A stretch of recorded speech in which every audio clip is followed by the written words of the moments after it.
Saya share screen terlebih dahulu.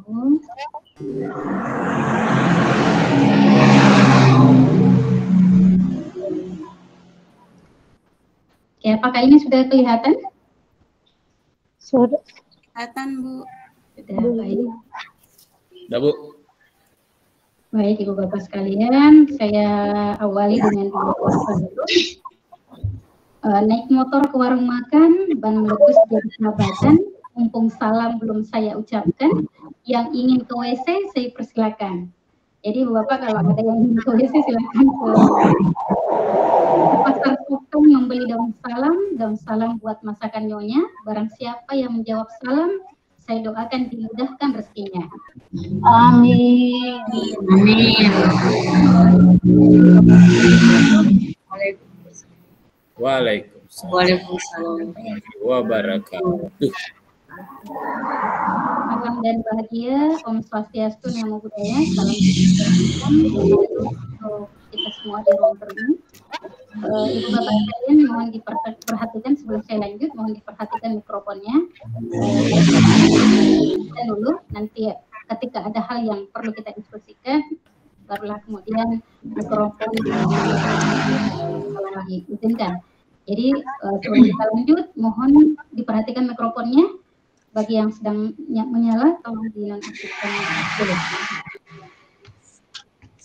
Nah, Ibu Bapak sekalian, hari ini adalah pertemuan perdana kita dalam forum virtual. Jadi sebenarnya kalau itu ada dua sesi pertemuan kita secara virtual. Setiap modulnya, yaitu RUKOL, ruang kolaborasi 1 dan ruang kolaborasi 2. Namun untuk hari ini karena ini adalah masih dalam tahapan forum diskusi untuk alur eksplorasi konsep, sehingga kesempatan ini kita akan gunakan sebaik-baiknya untuk saling kenal mengenal satu sama lainnya. Jadi selain nanti kita banyak berdiskusi terkait dengan Ibu Bapak memahami terkait paket modul 11, juga kita jadikan sebagai ajang untuk saling kenal mengenal. Nah, Ibu Bapak sekalian, tapi sebelum kita masuk ke kenal mengenal, saya perkenalkan dulu terkait dengan identitas modul kita pada hari ini. Jadi identitas modul, tapi bisa dimatikan mikrofonnya dulu. Yang menyala mungkin Ibu Erwana ya kalau tidak salah. Mohon dinonaktifkan dulu Ibu supaya kita betul-betul bisa menyimak dengan baik proses ini. Terima kasih banyak sebelumnya Ibu Erwana. Nah, untuk paket modul 1, kita ini sekarang ya dalam posisi modul 11. Jadi di setiap paket modul itu, jadi di pendidikan guru penggerak itu Ibu Bapak, ada tiga paket modul yang akan kita selesaikan. Jadi di modul 1, paket modul 1 itu akan ada 4 subnya. Jadi modul 11, 12, 13, dan 14. Nah, di setiap modulnya itu juga kita akan menyelesaikan namanya alur merdeka. Jadi kita mulai dari diri, lalu kemudian setelah kita memulai dari diri kita, merefleksikan dari diri kita, kita akan beranjak pada tahapan eksplorasi konsep, eksplorasi konsep. Di eksplorasi konsep inilah Ibu Bapak akan menambah wawasan Ibu Bapak terkait dengan modul itu. Jadi di pendidikan guru penggerak ini, yang orientasinya bagaimana kita melakukan perubahan ekosistem pendidikan yang berpusat pada murid, maka di eksplorasi konsep inilah ujung tombak kita belajar konsep-konsep tentang modul itu. Jadi silakan Ibu Bapak betul-betul memanfaatkan alur eksplorasi konsep untuk menambah wawasannya. Lalu kemudian selain di eksplorasi konsep, Ibu Bapak juga disarankan untuk mencari referensi lain. Apakah di PMM? Karena di PMM itu, di platform Merdeka Mengajar itu luas sekali. Ya, banyak sekali yang bisa Ibu Bapak dapatkan di situ. Bahkan semua materi pendidikan guru penggerak itu ada di PMM. Jadi lebih lengkapnya itu sebenarnya di PMM. Tetapi sebagian besarnya juga itu ada di modul kita, yaitu modul 1 sampai modul 3. Nah, di modul 11 itu kita ada alurnya, alur merdeka, 1, 2 merdeka, dan seterusnya sampai di modul 3. Di paket modul 3. Nah, tadi kalau sudah mulai diri, lalu kemudian eksplorasi konsep, kita akan masuk di tahap namanya ruang kolaborasi. Nah, di ruang kolaborasi ini Ibu Bapak akan bertemu kembali dengan fasilnya, ya, fasilitatornya yang akan memandu diskusi.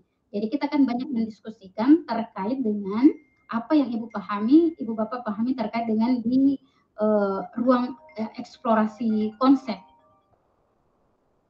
Nah, lalu kemudian di ruang kolaborasi itu terbagi dua. Ada ruang kolaborasi sesi 1, ada ruang kolaborasi sesi 2. Nah, di ruang kolaborasi sesi 2 itu kita akan mempresentasikan hasil diskusi bersama teman kelompok kita yang akan dibagi di ruang kolaborasi sesi 1.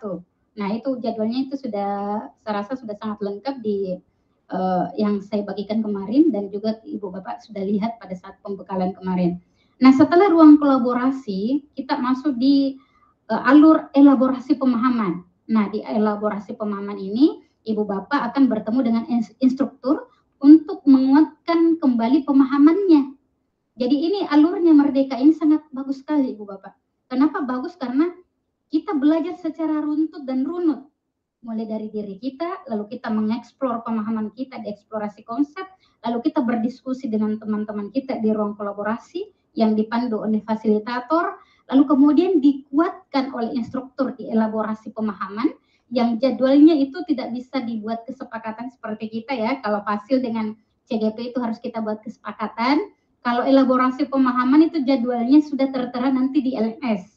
Jadwalnya, waktunya itu tertera di LMS. Jadi Ibu Bapak silakan ditongkrongi untuk LMS-nya. Lalu kemudian setelah kita mengelaborasi pemahaman kita, ini kita akan ke kita akan masuk ke koneksi antar materi. Dikanya koneksi antar materi ini menghubungkan antara materi-materi yang kita dapatkan sebelumnya. Lalu kemudian pada terakhir adalah aksi nyata. Di aksi nyata ini Ibu Bapak akan menyimpulkan, membuat sebuah produk yang kemudian adalah produk sebagai hasil dari menyimpulkan apa saja yang Ibu Bapak dapatkan atau peroleh dari proses alur Merdeka tadi. Jadi seperti itu alurnya dalam pendidikan guru penggerak. Nah, untuk hari ini kita masuk di eksplorasi konsep. Artinya dalam hal ini kita masih tahap diskusi ya, diskusi awal terkait pemahaman Ibu Bapak terkait dengan modul 1.1 yang telah dipelajari kemarin, yang jadwalnya tentang eksplorasi konsep dan mulai dari diri. Nah, di capaian modul ini, capaian umumnya adalah CGP mampu memahami pemikiran filosofis pendidikan Ki Hajar Dewantara dan melakukan refleksi kritis atas korelasi pemikiran-pemikiran dengan konteks pendidikan lokal dan nasional pada saat ini. Ya, nanti Ibu Bapak silakan berefleksi ya, karena refleksi ini adalah bagian pola yang harus kita biasakan dalam pendidikan guru penggerak. Lalu kemudian CGP mampu mengambil pembelajaran dari pemikiran filosofi Ki Hajar Dewantara untuk diterapkan sebagai pemimpin pembelajaran yang mengupayakan terwujudnya sekolah sebagai pusat pengembangan karakter. Nah, untuk capaian khususnya, jadi sebagai pengetahuan tentang dasar-dasar pendidikan Ki Hajar Dewantara. Kenapa mesti pendidikan Ki Hajar Dewantara? Karena pendidikan Ki Hajar Dewantara atau pemikiran-pemikiran Bapak pendidikan kita ini sangat relevan, dan dari masa ke masa itu masih sangat dibutuhkan dan sangat berkesesuaian dengan masa kini. Lalu kemudian keterampilan mengelola pembelajaran yang berpihak pada murid pada konteks lokal, kelas dan sekolah. Dan yang terakhir capaian khusus dari modul 1.1 ini adalah adanya nanti Ibu Bapak dapat memiliki sikap reflektif kritis dalam menerapkan pembelajaran yang merefleksikan dasar-dasar pendidikan Ki Hajar Dewantara dalam menuntun murid mencapai kekuatan kodratnya. Nah, ini agenda kita Ibu Bapak ada 5. Yang pertama pembukaan dengan durasi 25 menit, refleksi kritis CGP 30 menit, dialog, diskusi dan tanya jawab. Kita akan lakukan refleksi dan pemberian umpan balik dan penutup. Tadi kita mulainya itu kalau tidak salah pukul 14.02, itu mendekati 14.03, dan insya Allah karena ini durasinya 90 menit atau 2 JP, 2 jam pembelajaran, sehingga nanti kita akan berakhir pada pukul 15.33 insya Allah. Ya Ibu Bapak, nanti kita saling mengingatkan supaya kita betul-betul belajar untuk disiplin waktu. Nah, untuk tahap pembukaan ini ada beberapa hal yang akan kita lakukan. Yang pertama kita akan berdoa. Nanti kita sebelum kita masuk ke tahap berdoa ini, Ibu Bapak kita akan memilih ketua kelas terlebih dahulu. Ketua kelas inilah nanti yang akan berperan untuk setiap pertemuannya akan memimpin doa kita. Lalu perkenalan, kita akan isi dulu dengan ice breaking, dan penyampaian tujuan pembelajaran serta skenario pembelajaran. Saya stop sharing dulu karena kita akan memilih ketua kelas dalam proses pembelajaran kita yang akan membantu kita, termasuk juga nanti ketika Ibu Bapak ada hal yang ingin ditanyakan atau bisa menjadi penyambung kita dalam proses pendidikan guru penggerak ini. Oke, Ibu Bapak sekalian, mungkin ada nama yang ingin diusulkan sebagai ketua kelas kita pada kesempatan ini. Silakan, ada yang ingin berkomentar? Silakan tekan raise hand terlebih dahulu. Atau mungkin ada yang mengusulkan diri untuk menjadi ketua kelas kita. Ya, Ibu Asir sepertinya agak segan-segan untuk mengklik. Silakan, Ibu. Masih belum terdengar, Ibu?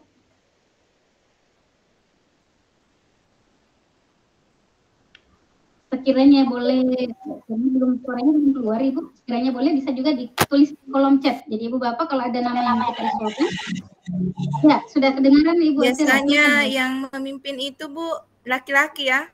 Laki-laki. Setelah laki-laki. Ya. Karena kodratnya memang laki-laki jadi pemimpin ya. Pemimpin. Jadi orang jadi Firasat. Ada memang firasat ini.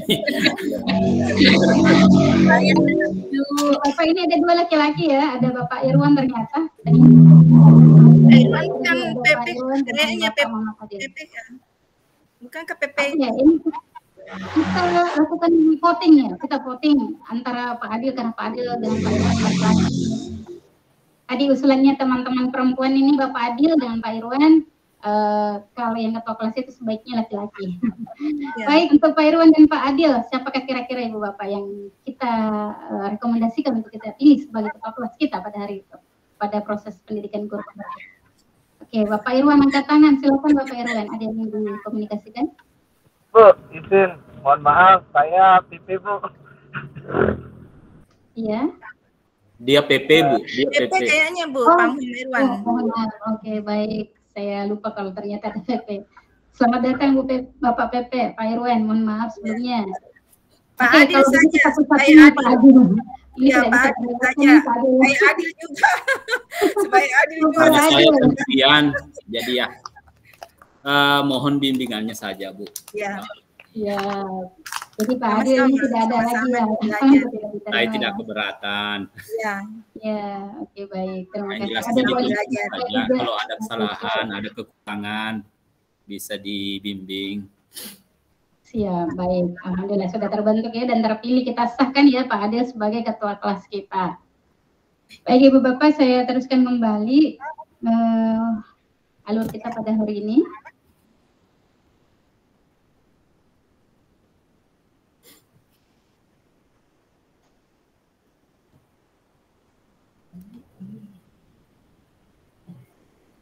Oke, tadi sudah kita lalui berdoa dan perumusan penentuan ketua kelas. Nah, sekarang untuk berdoa agar kegiatan hari ini berberkah dan mendapat ridho dari Tuhan Yang Maha Kuasa. Baik, kita akan mulai dengan berdoa terlebih dahulu. Doa akan dipimpin oleh ketua kelas terpilih. Silakan Pak Adil. Bismillahirrahmanirrahim. Assalamualaikum warahmatullahi wabarakatuh. Waalaikumsalam warahmatullahi wabarakatuh. Dengan dimulainya meeting pertama pada hari ini dalam pendidikan guru penggerak, marilah kita semua berdoa menurut keyakinan kita masing-masing supaya dalam pelatihan pendidikan kita ini bisa berjalan dengan lancar dan aman, sehat, walafiat. Berdoa dimulai.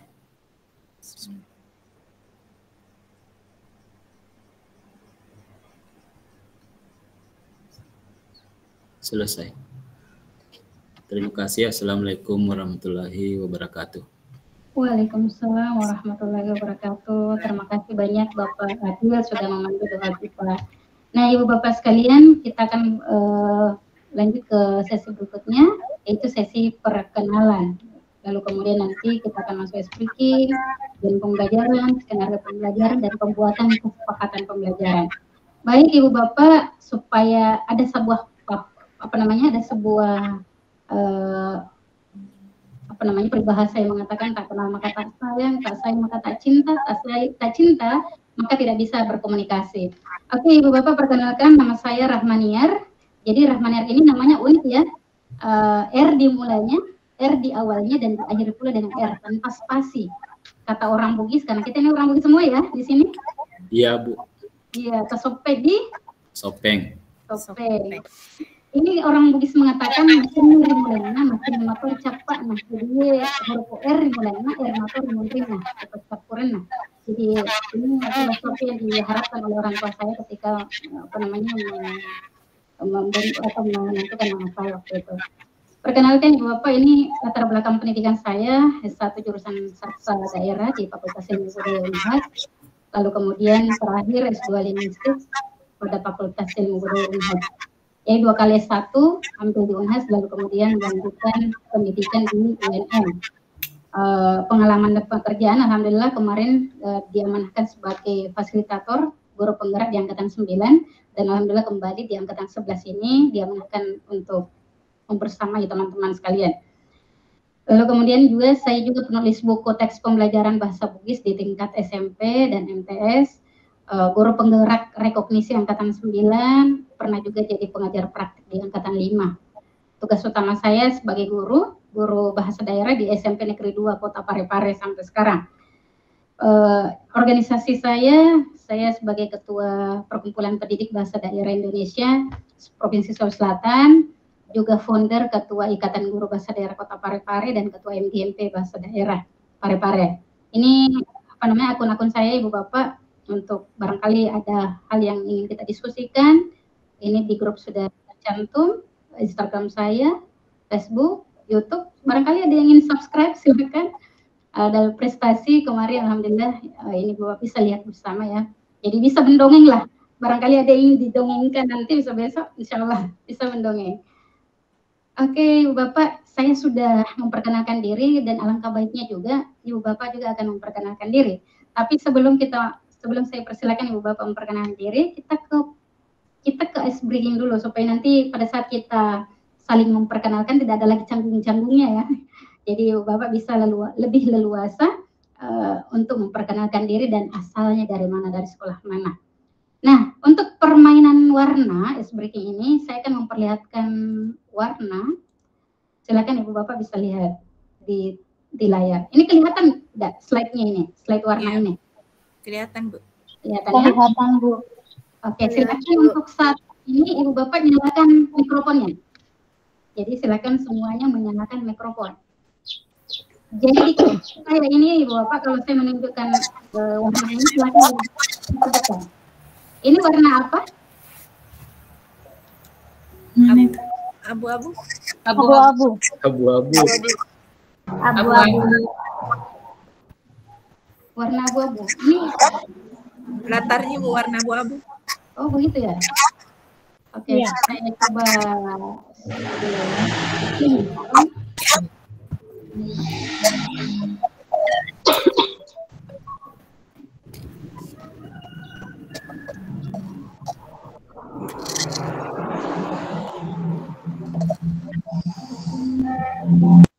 Oke. supaya kelihatan ya. Oke. Terus, ini warna apa Ibu Bapak? Merah. Merah. Putih. Merah ya, merah. Oke, yang ini? Merah. Kuning. Ini? Hijau. Hijau. Biru.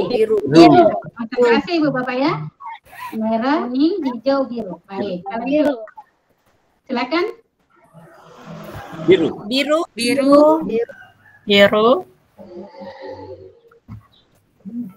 Biru. Jangan Biru. dibaca, tapi lihat warnanya ya. Oke. Lanjut. Biru.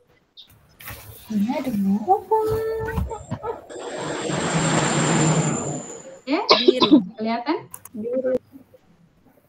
Biru semua. Oke. Biru. Masih biru, Bu. Masih biru. Tidak pindah-pindah. pindah. Ini ya, warga jaringan ini kurang Ya. lagi bermasalah. Ya, saya lanjut lagi. Saya ulang share screen-nya.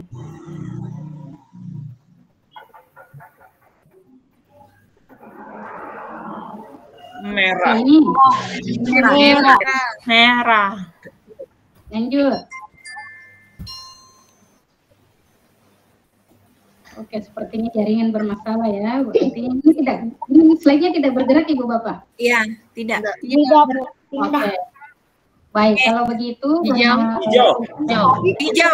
Hijau tadi. Ada tadi. Hijau. lanjut. Hilang. Hilang slide. Tidak kelihatan. Keluar, Bu. Slide-nya Bu hilang. Keluar, Bu. Itu. Keluar. Sorry lagi. Ya, oke. Ya. Merah. Merah. Merah. Biru, merah. Warnanya biru. Merah. Tulisannya biru.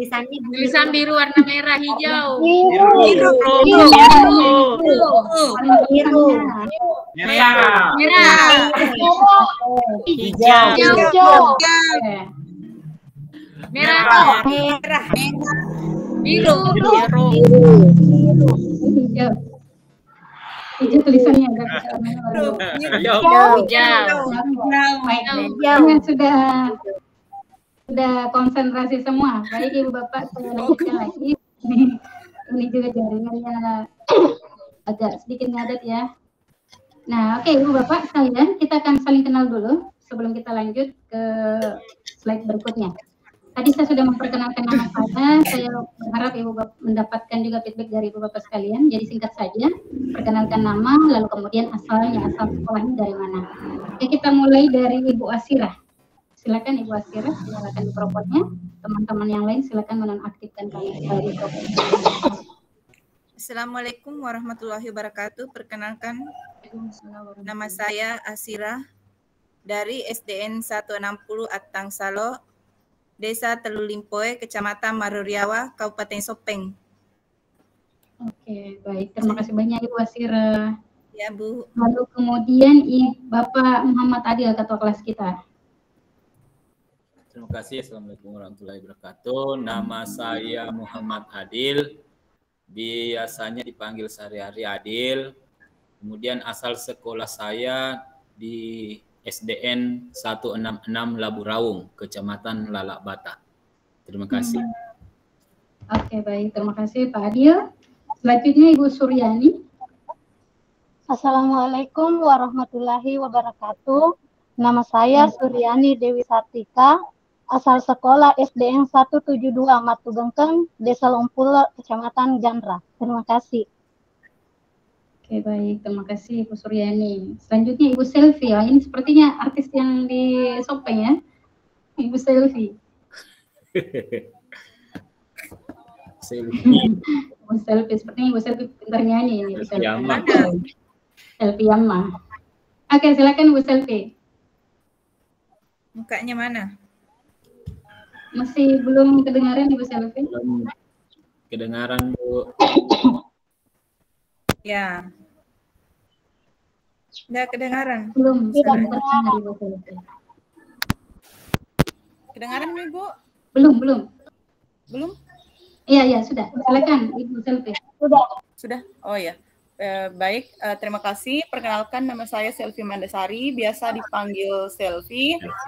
Asal sekolah SDN 210 Sandrangeng, Kecamatan Liliriaja, Kabupaten Sopeng. Terima kasih. Oke, terima kasih Ibu Selvi. Besok-besok Ibu Selvi buat SBK-nya dengan menyanyi Ibu Selvi. Oke. Tantangan diterima. Selanjutnya Ibu Fitriani.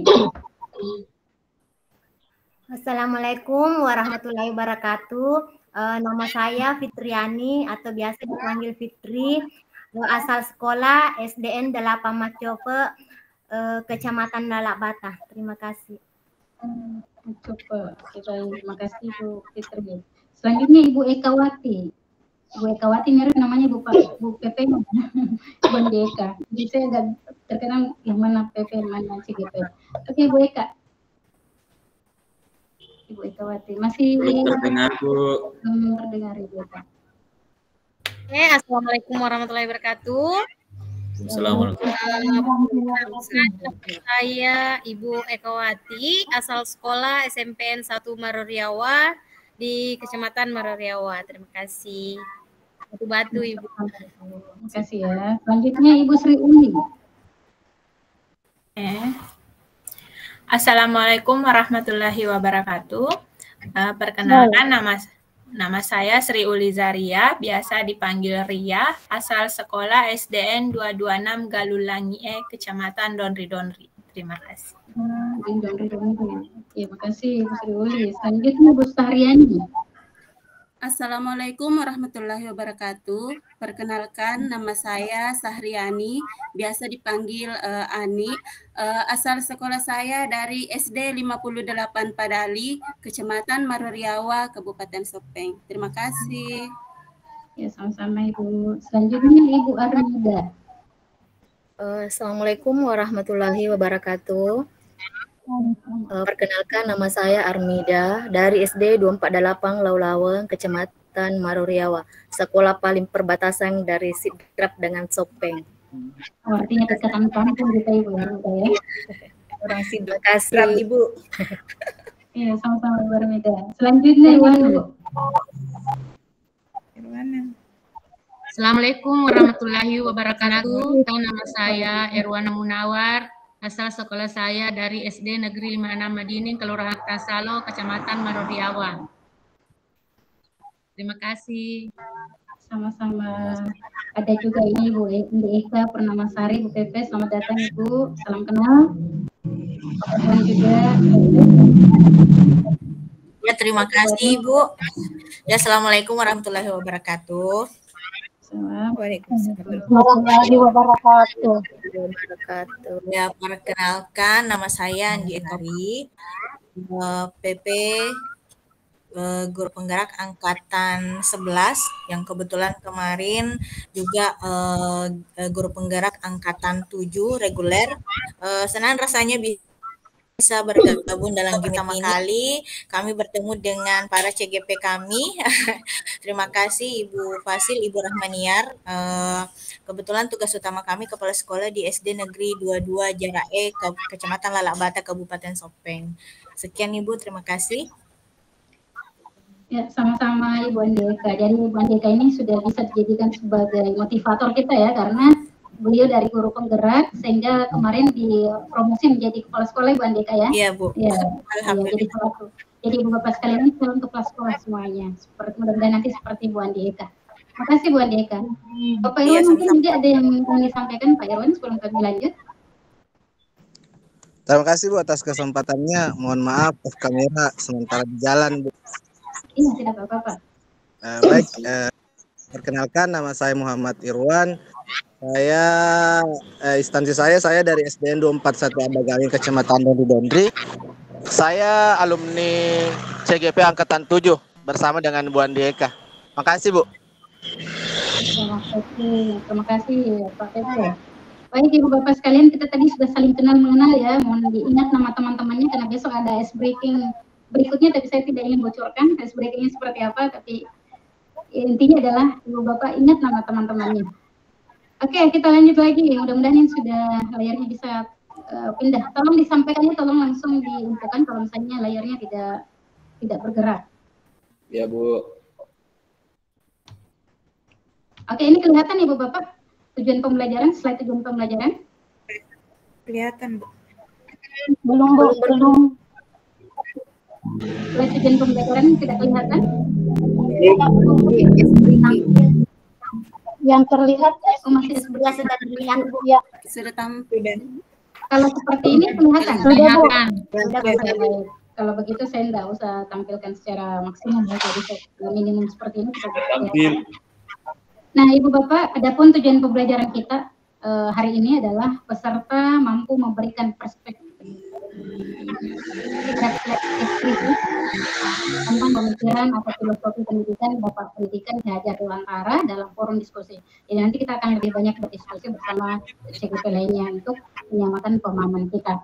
Nah, adapun skenario pembelajaran kita pada hari ini tadi sudah disampaikan juga agenda kita. Kita mulai dengan pembukaan, lalu kemudian kita akan lakukan refleksi kritis, termasuk di dalamnya berdialog ada diskusi dan ada tanya jawab. Nanti silakan saling memberikan umpan balik antara CGP lainnya, CGP yang satu kepada CGP yang lain. Lalu kemudian kita akan memberikan penguatan dan kemudian kita tutup dengan berdoa dan foto bersama. Nah, Bapak, agar tujuan pembelajaran kita bisa tercapai dengan baik, mari kita lakukan usulan kesepakatan kelas terlebih dahulu. Jadi ini ada usulan kesepakatan kelas, nanti Bapak boleh menambahkan atau mungkin ada hal yang ingin dikurangi atau mungkin ada hal yang ingin dikonfirmasi, silakan disampaikan. Yang pertama, Ibu Bapak dilarang melakukan perekaman karena ini sudah dilakukan perekaman langsung oleh kementerian. Dalam hal ini kita tadi difasilitasi oleh Ibu Admin, terima kasih Ibu Admin. Lalu kemudian Ibu Bapak tolong diperhatikan mikrofonnya dalam posisi nonaktif.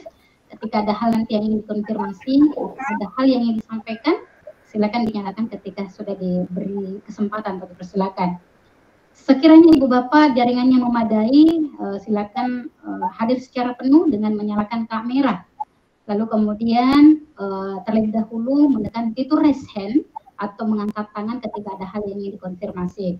Ataukah Ibu Bapak boleh juga memaksimalkan fungsi kolom chat. Jadi di Gmail kita ini ada kolom chat, silakan Ibu Bapak kalau ada hal yang ingin ditanyakan, silakan menggunakan kolom chat untuk menyampaikan apa yang ingin disampaikan. Gunakan buku tulis, mungkin ada hal yang ingin dicatat atau ada hal penting yang dikonfirmasi. Insya Allah kita akan maksimalkan atau kita sesuaikan dengan waktu yang ada. Mari kita berpikiran terbuka untuk saling menghargai dan mari kita mulai kegiatan kita dengan perasaan gembira. Nah, dari usulan kesepakatan kelas ini ada 6 poin Ibu Bapak, saya rumuskan dari tadi gambar tadi, ilustrasi tadi. Silakan barangkali ada hal yang ingin Ibu Bapak konfirmasi atau ada yang ingin ditambahkan atau mungkin ada yang ingin dikurangi. Ada yang ingin berkomentar Ibu Bapak? Kalau misalnya setuju dengan semua ini, silakan Ibu Bapak tekan love atau tekan jempol di fitur Gmeet-nya. Tapi kalau misalnya ada hal yang ingin dikonfirmasi, silakan langsung tekan raise hand atau bisa menuliskan di kolom chat. Silakan, apakah disepakati? Oke, sudah ada Bu Sri Ulmi, ada juga love dari Bu Fitriani. Baik, sepertinya semuanya sudah menaruh love di Gmeet kita. Nah, baik Ibu Bapak, karena sudah kita sepakati, maka kita resmikan kesepakatan kelas kita pada hari ini dengan sebuah pantun. Makan jeruk yang bentuknya bulat, meringis kecutnya minta ampun. Kalaulah kesepakatan telah dibuat, yuk kita taati matur nuwun. Ya Ibu Bapak, baik kita masuk ke kegiatan inti. Nah, kegiatan inti kita pada hari ini adalah kita akan melakukan refleksi terkait dengan pemahaman kita pada alur eksplorasi konsep kemarin ya yang sudah kita lalui.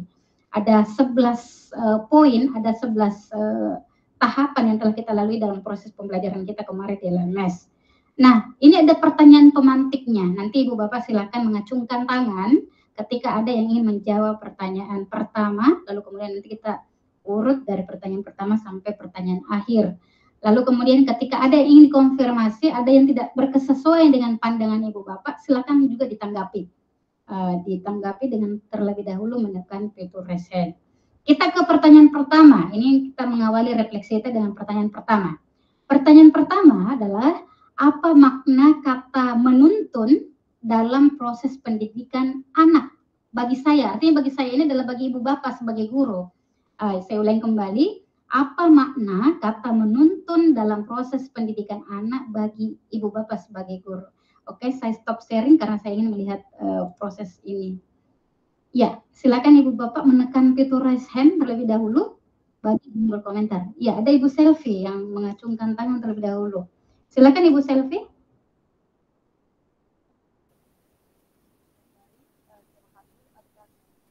Masih mute Ibu tadi?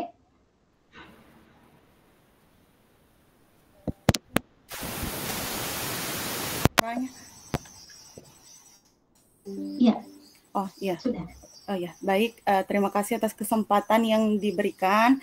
Tadi terkait dengan pernyataannya, menurut pendapat pribadi, apa itu menuntun? Jadi kalau menurut saya sendiri, menuntun itu adalah bagaimana cara kita membimbing ataupun mengarahkan siswa ke hal-hal yang lebih baik lagi dari sebelumnya. Mengingat kita itu tidak bisa mengubah karakteristik siswa, kita hanya bisa mengarahkan mereka untuk menjadi pribadi yang lebih baik lagi dari sebelumnya. Mungkin itu pendapat saya kalau terkait kata menuntun, Bu. Terima kasih. Oke, baik. Terima kasih banyak Ibu Selvi sudah mengelaborasi pemahamannya terkait dengan kata menuntun. Nah, tadi saya menggarisbawahi ada dua kata yang menjadi kata kunci dari pernyataan Ibu Selvi, yaitu membimbing dan mengarahkan. Jadi menurut Bu Selvi ini, menuntun itu adalah membimbing atau mengarahkan untuk ke arah yang lebih baik. Oke, Ibu Bapak, masih ada ini 6 orang yang mengacungkan tangan. Ibu Sri Uli, apakah Ibu Sri Uli sepakat dengan itu atau mungkin ada pernyataan lain itu yang berbeda dengan pernyataan Ibu Selvi tadi? Silakan Ibu Uli. Iya, terima kasih. Saya sependapat dengan pendapat teman tadi. Saya pernah mendengar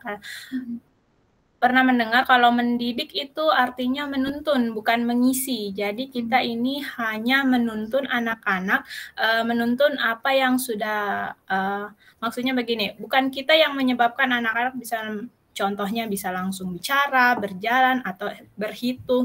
Potensi itu sudah ada dalam diri anak. Bagaimana kita menuntunnya mereka untuk menggali kekuatan-kekuatan dalam diri anak itu, potensi-potensi itu, sehingga bisa terwujud. Begitu. Terima kasih, Ibu. Oke, baik. Terima kasih banyak Ibu Uli ini sudah menguatkan ya terkait dengan kata menuntun. Jadi ada hal tadi yang menarik dari pernyataan Ibu Uli bahwa menuntun itu adalah mendidik. Bagaimana kita bisa menggali potensi anak yang mungkin samar, lalu kemudian kita kuatkan, lalu kemudian kita gali potensi yang samar tadi, lalu kita tebalkan dalam proses menuntun. Oke, ini banyak yang mengacungkan tangan, lalu kemudian masih ada, ini kita urut ya sesuai dengan yang pertama mengacungkan tangan. Kita ke Ibu Fitriani. Yang lainnya boleh menekan boleh di kolom chat juga Ibu Bapak. Barangkali masih ada hal, nanti kita pindah ke pertanyaan berikutnya lagi. Terima kasih atas kesempatan yang diberikan. Sesuai dengan pertanyaan tadi yang dengan kata menuntun, saya sepakat dengan pendapat dengan Ibu Selvi dan Ibu Uli tadi, di mana menuntun itu di sini mendidik, mengarahkan, dan menggali potensi anak. Jadi di sini mungkin saya juga bisa tambahkan bahwa dalam menuntun kita itu, kita juga bisa memberikan contoh-contoh yang baik kepada anak-anak kita agar dia juga bisa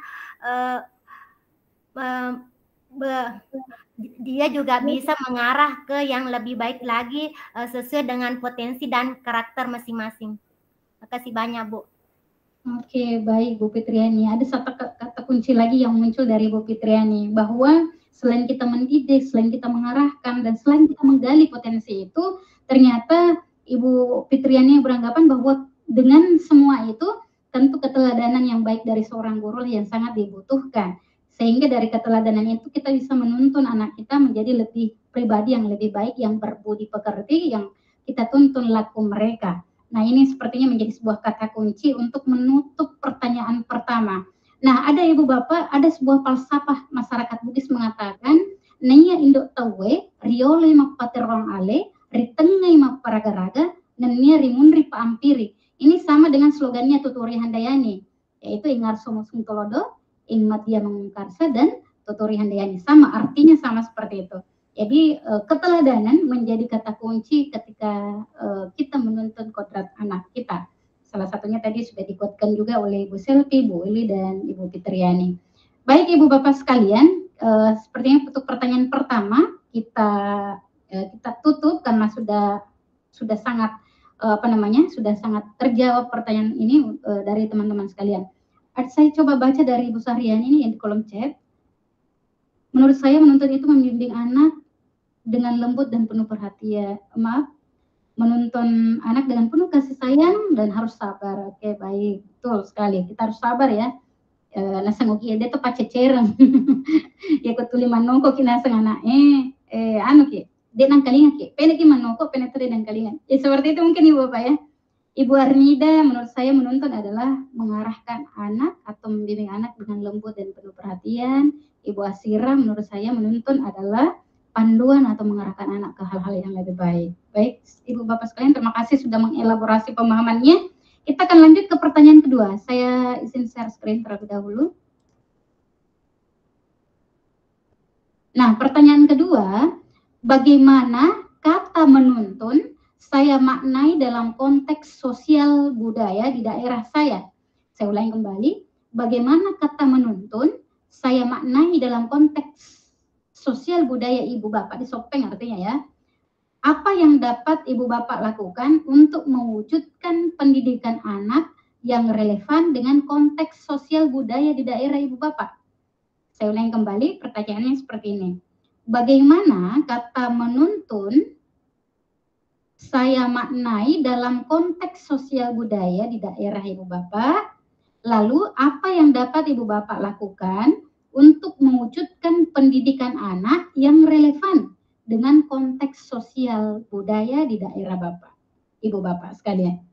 Oke, saya stop share. Oke, siapa yang bisa? Ini ada yang sudah raise hand, ada 3 orang. Yang pertama Bapak Adil, ketua kelas kita yang dari tadi mengacungkan tangan. Silakan Pak Adil.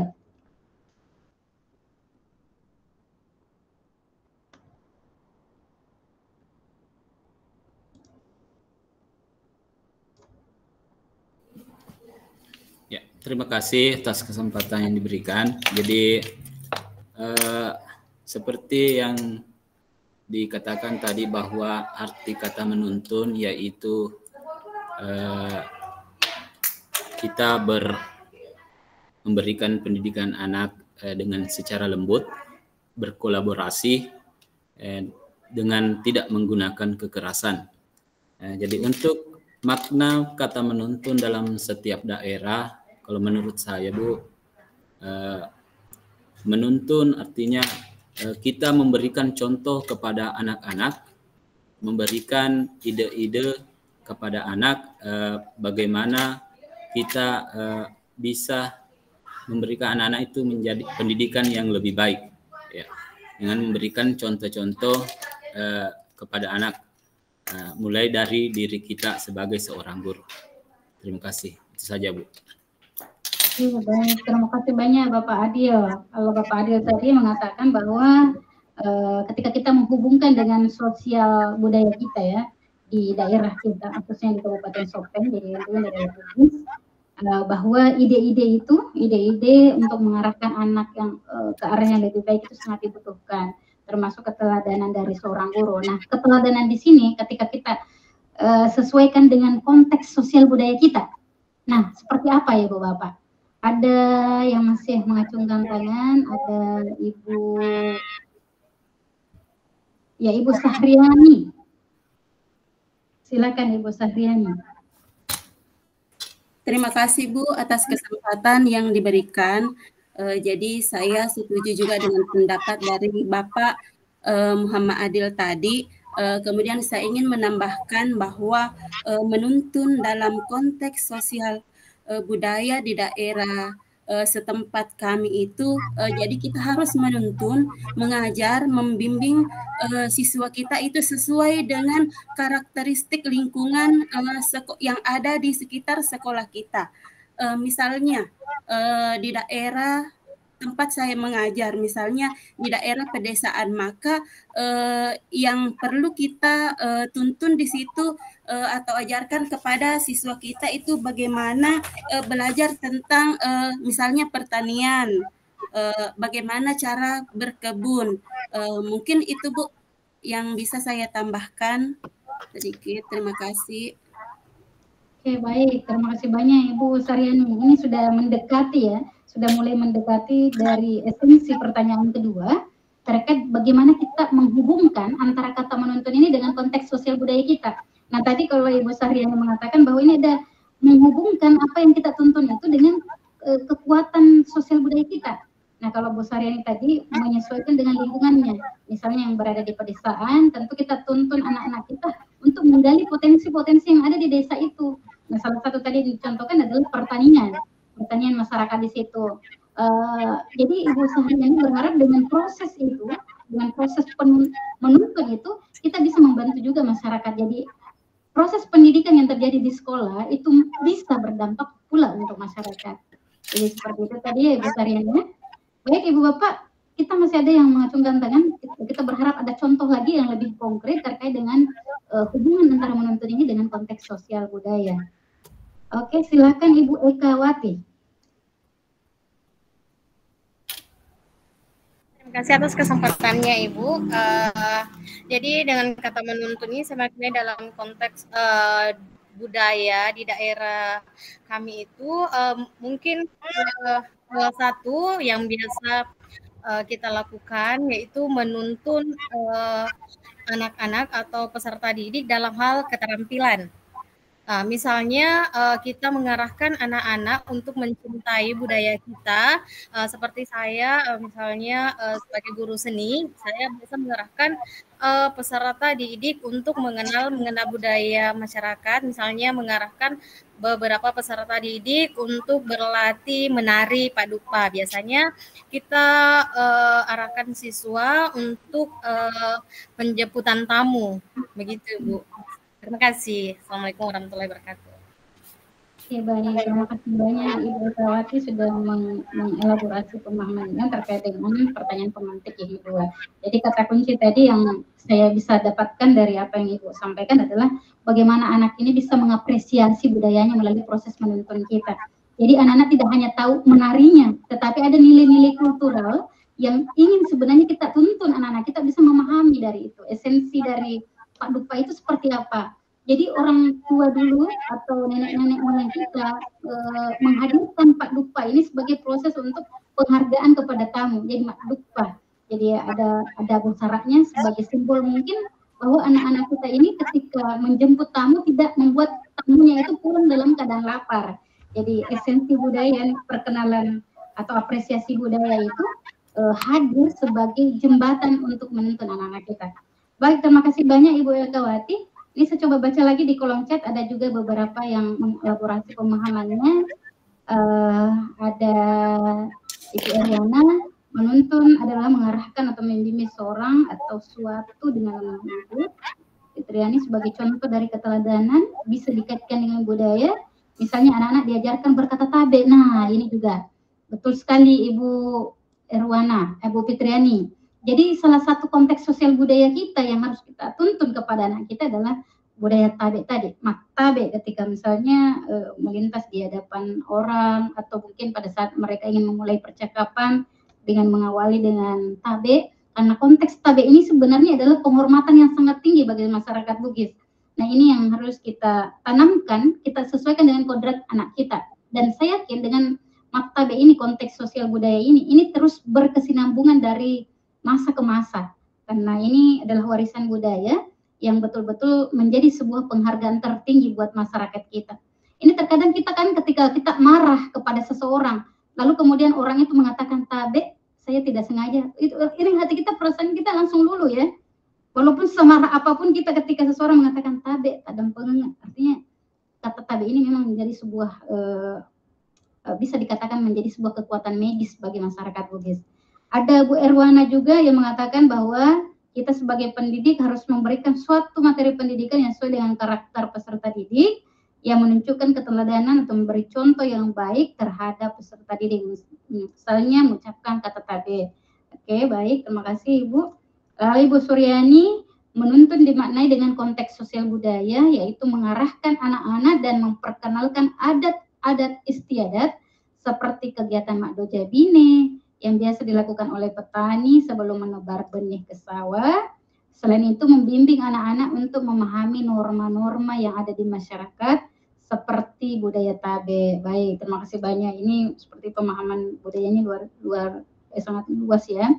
Lalu ada Ibu Asira, menuntun dalam konteks hidup sosial adalah mengarahkan anak untuk mengenal norma adat yang ada di kampungnya. Ya, ini muncul lagi ada 3 kata ini yang menjadi prinsip hidup masyarakat Bugis, yaitu si pakatau atau saling memanusiakan, si pakalebih saling memuliakan, dan si ini double ini sepakat tahunya.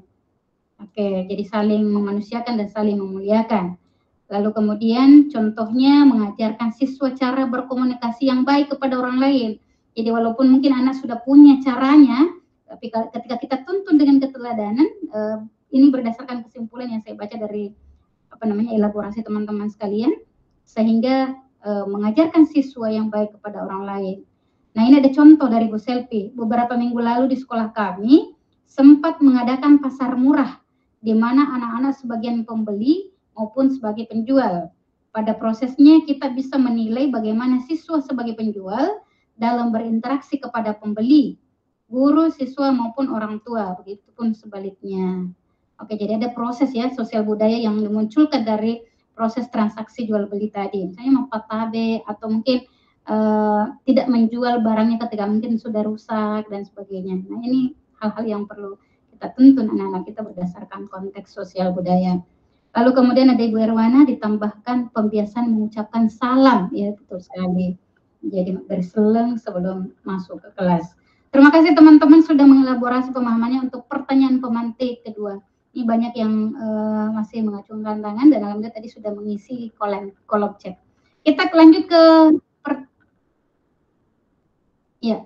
ke pertanyaan pemantik ketiga.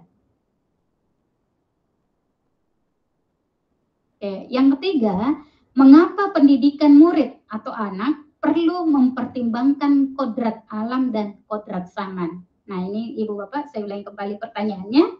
Mengapa pendidikan murid atau anak itu perlu mempertimbangkan kodrat alam dan kodrat zaman anak? Oke, saya stop share. Ini sudah ada Ibu Armida terlebih dahulu. Silakan Ibu Armida.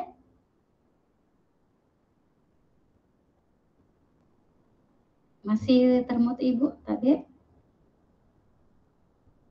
Masih mute suaranya? Maaf, mikrofonnya belum aktif. Ya, terima kasih. Assalamualaikum warahmatullahi wabarakatuh. Menurut saya, kita perlu mempertimbangkan kodrat alam dan kodrat zaman karena pada saat sekarang kodrat alam itu diartikan di mana peserta didik berada pada kondisi alam di mana itu memiliki karakter diri sendiri.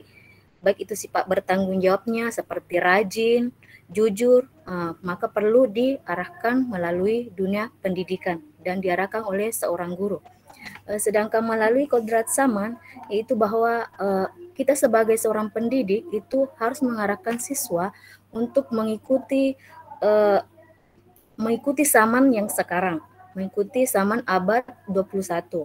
Karena perkembangan zaman itu harus terus diikuti. Karena berkembangnya zaman berarti keterampilan siswa juga harus dituntut untuk mengikuti zaman yang terjadi. Mungkin seperti itu, Bu. Terima kasih.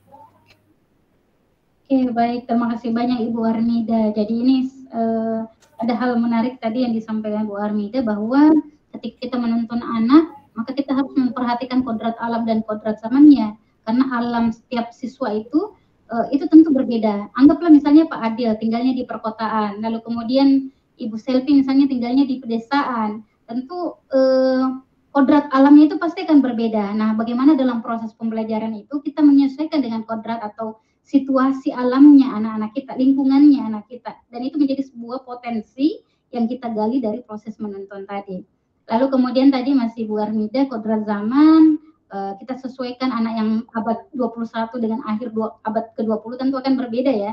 Apalagi anak-anak kita sekarang eranya era milenial yang betul-betul mereka melek dengan IT, tentu akan berbeda dengan pada saat kita menjelaskan atau mengajar di kelas dengan cara konvensional. Pasti akan berbeda ketika kita mengajarnya dengan cara sesuai dengan zaman mereka. Oke, Ibu Armida, terima kasih sudah mengelaborasi. Masih ada Ibu Sri Uli Sariah. Silakan Ibu Sri Uli. Ya, terima kasih. Sebenarnya tadi sudah dipaparkan secara jelas. Saya cuma ingin menambahkan kenapa kita harus memperhatikan kodrat ini agar pendidikan yang diberikan itu relevan dengan kebutuhan anak. Jangan sampai kita hanya terus mengisi dengan teori, tapi anak tidak bisa mempraktikkan dalam kehidupan sehari-hari. Misalnya di sekolah saya di daerah pegunungan, tapi di bukunya malah materi tentang nelayan atau dan sebagainya. Anak hanya akan paham teori, tapi itu akan mungkin sia-sia ya, karena tidak bisa digunakan juga untuk kehidupan sehari-harinya. Terima kasih banyak.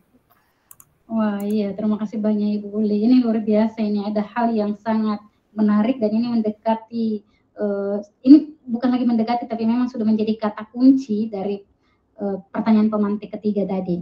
Bahwa ketika kita menuntun anak berdasarkan kodrat alam dan kodrat zamannya, ini artinya kita menyesuaikan atau menghubungkan dengan kebutuhan mereka. Nah ini sudah sangat detail sekali apa yang dikatakan Ibu Sewuli. Jadi memperhatikan kebutuhan anak-anak kita, memperhatikan kebutuhan murid kita ketika mereka belajar. Jangan sampai apa yang kita sampaikan kepada mereka, mereka hanya membayang-bayangkan. Mereka hanya seperti apa itu tapi akan berbeda ketika mereka sudah alami, mereka sudah lihat sehari-harinya, dan mereka bisa memperhatikan seperti yang dikatakan tadi Bu Uli. Ini menarik sekali Ibu Bapak. Saya satu lagi ke Ibu Suryani. Ya, Ibu Erwana dan Ibu Fitriani boleh menulis di kolom chat. Terima kasih atas kesempatannya Bu. Saya sangat setuju dengan pendapat Ibu Uli. Hanya ingin menambahkan sedikit bahwasanya kodrat alam ini mengacu pada potensi yang dimiliki anak serta minat anak.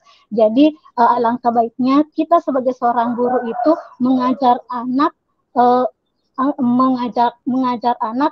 bisa dengan keluar untuk mengamati lingkungan sekitar supaya pembelajaran lebih bermakna bagi murid dan lebih mudah diingat. Sedangkan kodrat zaman ini merupakan kita mengajar murid sebagai untuk memenuhi kebutuhan dan menghadapi tantangan yang akan dihadapinya nanti. Begitu Bu. Terima kasih.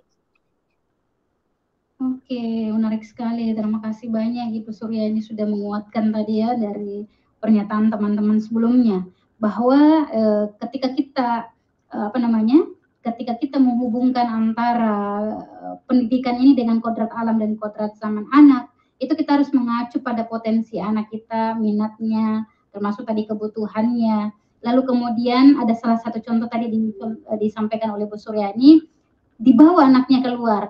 Ketika misalnya itu belajar tentang pertanian, kenapa tidak kita ajak ke lokasi pertanian yang mungkin bisa kita berkolaborasi dengan masyarakat petani, sehingga anak-anak kita tidak hanya membayangkan, tetapi mereka bisa juga belajar bagaimana berinteraksi. Di situ mereka belajar tentang konteks sosial budaya.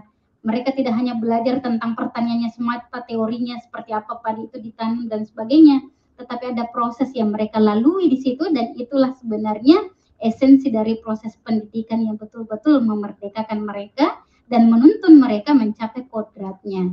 Terima kasih Bu Suryani sudah betul-betul mengelaborasi. Ini apa tujuannya? Tadi juga dikatakan bahwa ini agar anak-anak kita bisa menghadapi tantangan-tantangan di masa depan. Ada satu kutipan yang sangat saya teringat di pikiran saya Ibu Bapak terkait dengan pernyataan tadi Bu Suryani, bahwa peradaban masa depan itu ditentukan dari cara kita mengajar masa kini. Jadi Ibu Bapak lah sebagai guru, sebagai pencipta peradaban masa kini.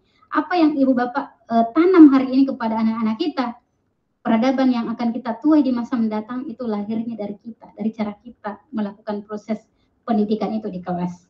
Oke Ibu Bapak, ini saya coba baca lagi yang di kolom chat. Nah, oke, saya mulai dari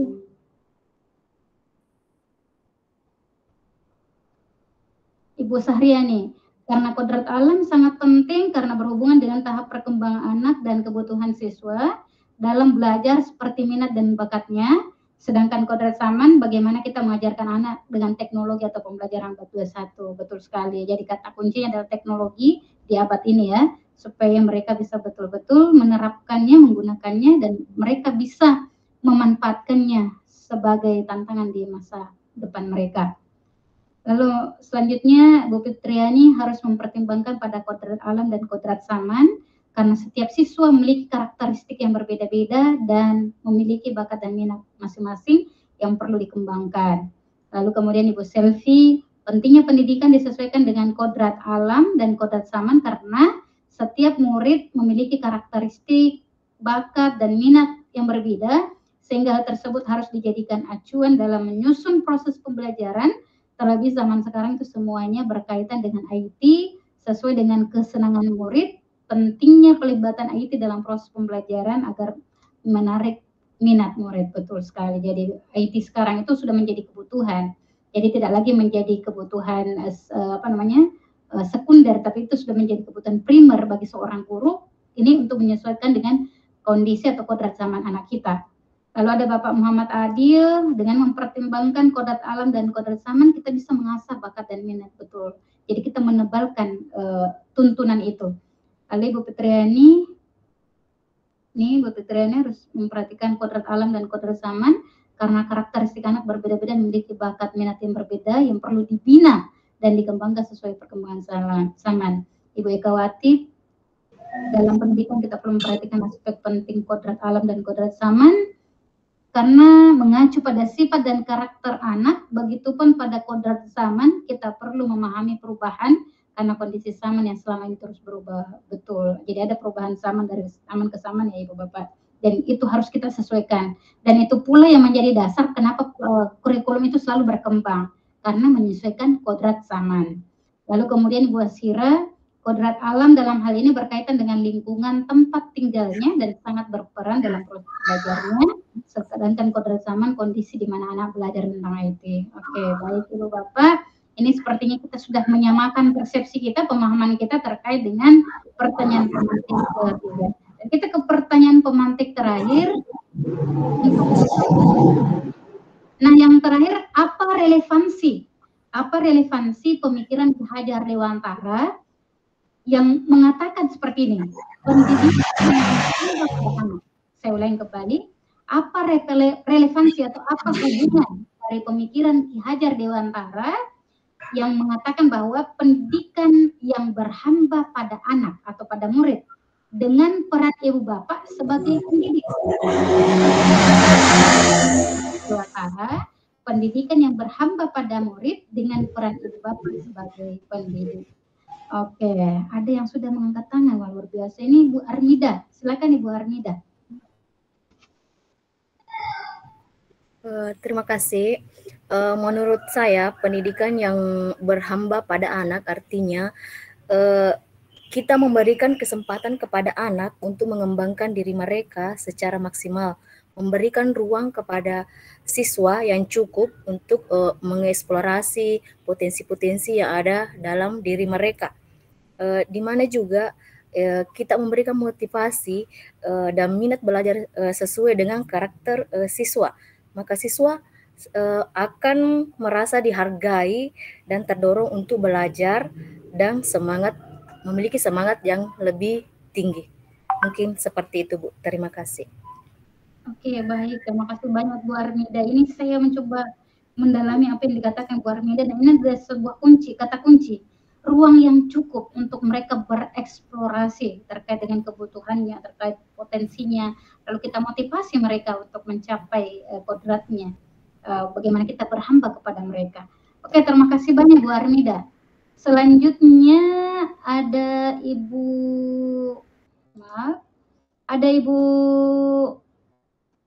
kita ke Bapak Muhammad Adil lagi. Oke, silakan Bapak Muhammad Adil.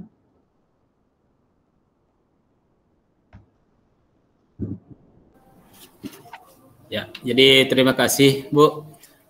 Jadi pertanyaannya tadi, kalau tidak salah apa relevansi kita sebagai seorang pendidik dalam filosofi Ki Hajar Dewantara? Mungkin seperti itu. Ya, jadi sebagai seorang pendidik kita bertanggung jawab kepada anak didik kita untuk mengasah bakat dan minatnya, sehingga nanti kita bisa memberikan anak-anak bisa mengasah dirinya dengan kata menuntun juga. Kita tuntun juga anak-anak untuk mengasah dirinya sesuai dengan bakat dan minat anak-anak. Seperti itu, Bu. Oke, baik. Terima kasih Pak Adil. Ini ada kata yang menarik, bertanggung jawab dalam mengasah bakat dan minat. Nah, ibaratnya ini anak ini adalah raja ya, karena tadi ada kata filosofi berhamba.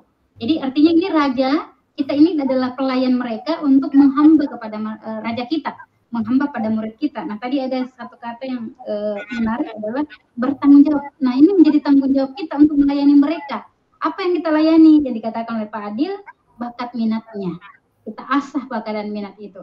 Mungkin masih ada pendapat lain. Saya ke Ibu Fitriani. Terima kasih. Maksud dari berhamba pada anak, menurut saya yaitu kita sebagai guru, adanya keikhlasan kita untuk mendidik anak, dan kita bisa mampu memahami dan memenuhi kebutuhan siswa agar proses pembelajaran kita bisa berjalan dengan baik. Begitu, Bu. Kasih.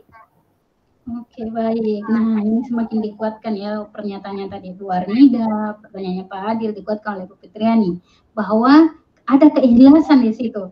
Ada keikhlasan ketika kita melakukan tanggung jawab kita, Pak Adil, yang dikatakan Pak Adil tadi. Lalu kemudian bagaimana kita memenuhi kebutuhannya. Jadi seorang raja itu ketika kita berhamba pada raja kita, tentu kita harus penuhi kebutuhan raja. Apa maunya raja? Jadi menjadi tanggung jawab kita, tapi tanggung jawab itu kita jalani secara ikhlas. Nah, ini tadi pernyataan atau yang dielaborasikan oleh Ibu Fitriani. Ini cukup menarik ya diskusi kita pada hari ini. Kita lanjut lagi satu orang lagi. Kita ke Ibu Suryani Dewi Sartika. Ibu Sahriani dan Ibu Erwana boleh menuliskan di kolom chat.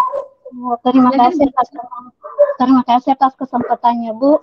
Menurut saya pendidikan yang berhamba pada anak, maksudnya pendidikan berfokus atau berpusat pada peserta didik. Artinya pada saat kita melakukan proses belajar mengajar, kita harus memperhatikan kebutuhan setiap anak, memperhatikan karakter dan minat setiap anak, karena karakter setiap anak berbeda. Selain itu, pendidikan yang berfokus pada anak itu, pembelajarannya harus berpihak kepada peserta didik. Artinya ada bukan hanya guru yang menjelaskan saja, tetapi ada umpan balik dari peserta didik. Kita sebagai pendidik harus mendengarkan apa keluhan atau saran-saran yang disampaikan oleh peserta didik juga. Terkadang saya sering bertanya, bagaimana apakah saya terlalu cepat dalam menyampaikan pembelajaran? Karena terkadang saya sendiri bingung, Bu. Bagaimana saya menyampaikan materi ke anak, menurut saya sudah sesuai, tetapi ada beberapa siswa saya yang kurang paham. Jadi saya bertanya balik kepada anak tersebut, apakah cara penyampaian saya yang cepat atau bagaimana? Menurut saya begitu, Bu. Terima kasih. Oke, wah luar biasa sekali Bu Suryani, lengkap dengan contoh-contohnya ini. Ibu Suryani sepertinya sudah menerapkan refleksi diri yang cukup baik ya, karena betul-betul mendalami perannya sebagai seorang pendidik ketika dia mengajar, ketika beliau mengajar, ini sudah benar tidak ya apa yang saya katakan? Apakah anak saya sudah paham? Dan ternyata dengan proses berefleksi, dengan cara bertanya kepada muridnya. Nah, ini adalah salah satu cara yang memang harus dilakukan ketika kita berefleksi, yaitu menanyakan kepada audiens kita, menanyakan kepada murid kita, apakah kita sudah bagus dalam proses pembelajaran itu, apakah mereka paham dengan cara kita. Ini bagus sekali ya Bu ya. Tadi juga ada kata kunci bahwa kita dengarkan baik-baik keluhan mereka, kita pembelajaran, nah ini yang paling inti, dan ini menjadi penyimpul dari pernyataan kita semua pada hari ini, yaitu pendidikan atau pembelajaran yang berorientasi pada murid, berfokus pada murid. Apapun yang kita lakukan, semuanya berfokus pada murid. Orientasinya adalah murid kita. Apa yang menjadi kebutuhannya, apa yang menjadi potensi mereka itu kita tebalkan. Apa maunya mereka, itulah yang menjadi tanggung jawab kita untuk kita tuntun, karena seyogianya kita menghamba pada mereka. Dan ketika kita menghamba, artinya kita melakukan itu, tugas kita itu untuk memenuhi kebutuhan mereka, dan segala apa yang kita lakukan semuanya berfokus pada murid-murid kita. Ibu Bapak sekalian, saya coba baca lagi di kolom chat.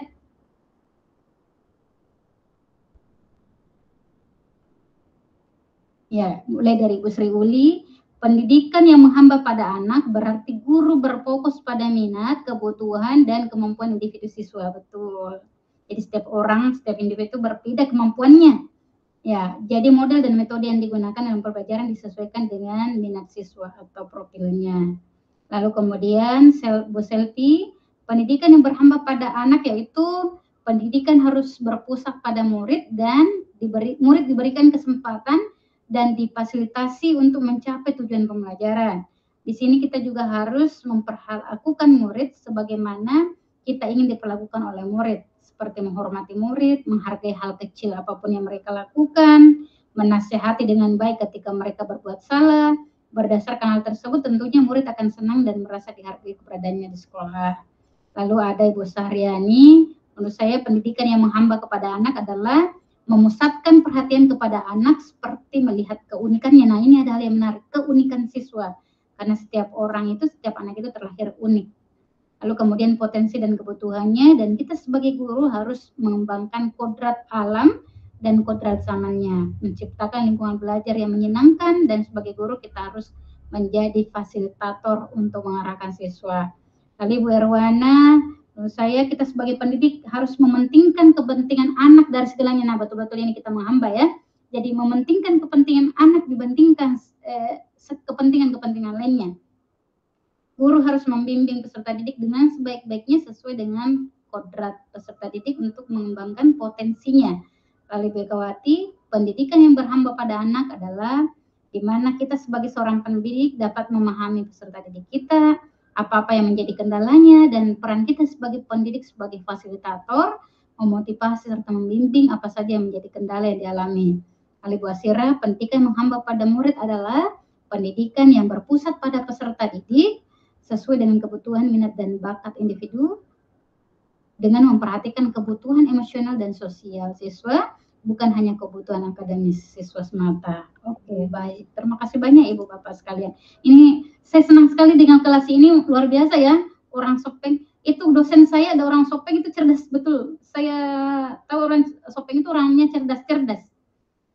Ini saya lihat ini keaktifannya luar biasa, semuanya aktif. Bahkan masih banyak yang ingin bertanya, tapi mengelaborasi pemahamannya.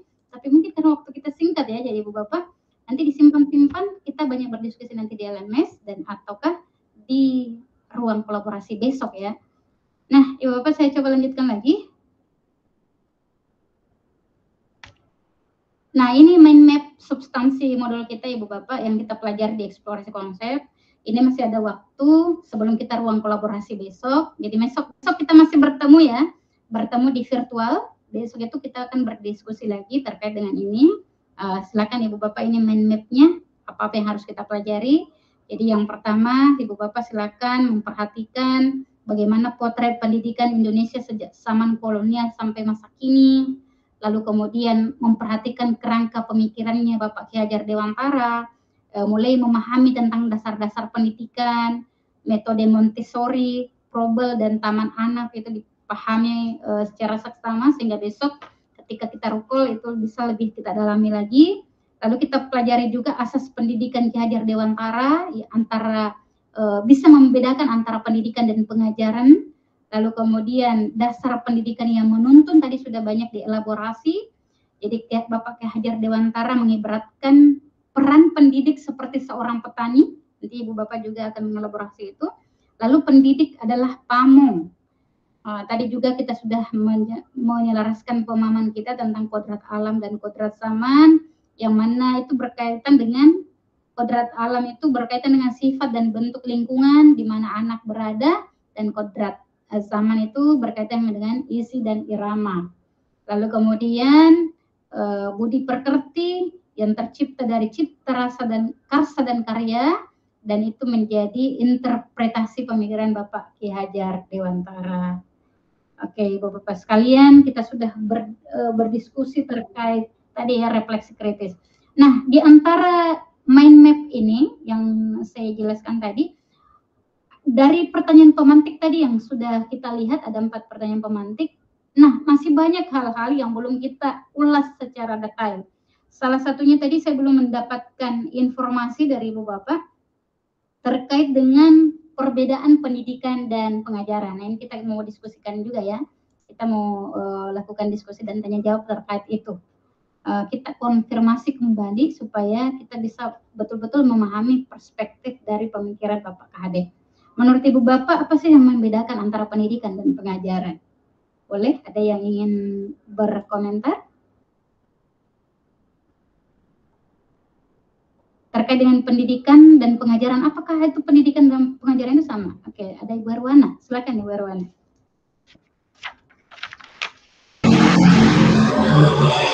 Assalamualaikum warahmatullahi wabarakatuh. Terima kasih atas kesempatan yang diberikan. Menurut saya pendidikan dan pengajaran itu berbeda. Kalau pengajaran itu merupakan proses maksudnya sejalan, bukan berbeda, tapi pendidikan dan pengajaran itu sejalan. Karena kenapa? Karena pengajaran merupakan proses pendidikan dalam memberikan ilmu atau faedah untuk kecakapan hidup anak secara lahir dan batin. Sedangkan pendidikan, tuntunan terhadap segala kekuatan kodrat yang dimiliki anak agar ia mampu mencapai keselamatan, kebahagiaan setinggi-tingginya sebagai seorang manusia maupun sebagai anggota masyarakat. Terima kasih. Oke, baik. Terima kasih banyak Ibu Erwana sudah mengelaborasi pemahamannya terkait dengan perbedaan antara pendidikan dan pengajaran. Oke, saya melihat ada yang mengacungkan tangan lagi, ada Ibu Sahriani. Silakan Ibu Sahriani.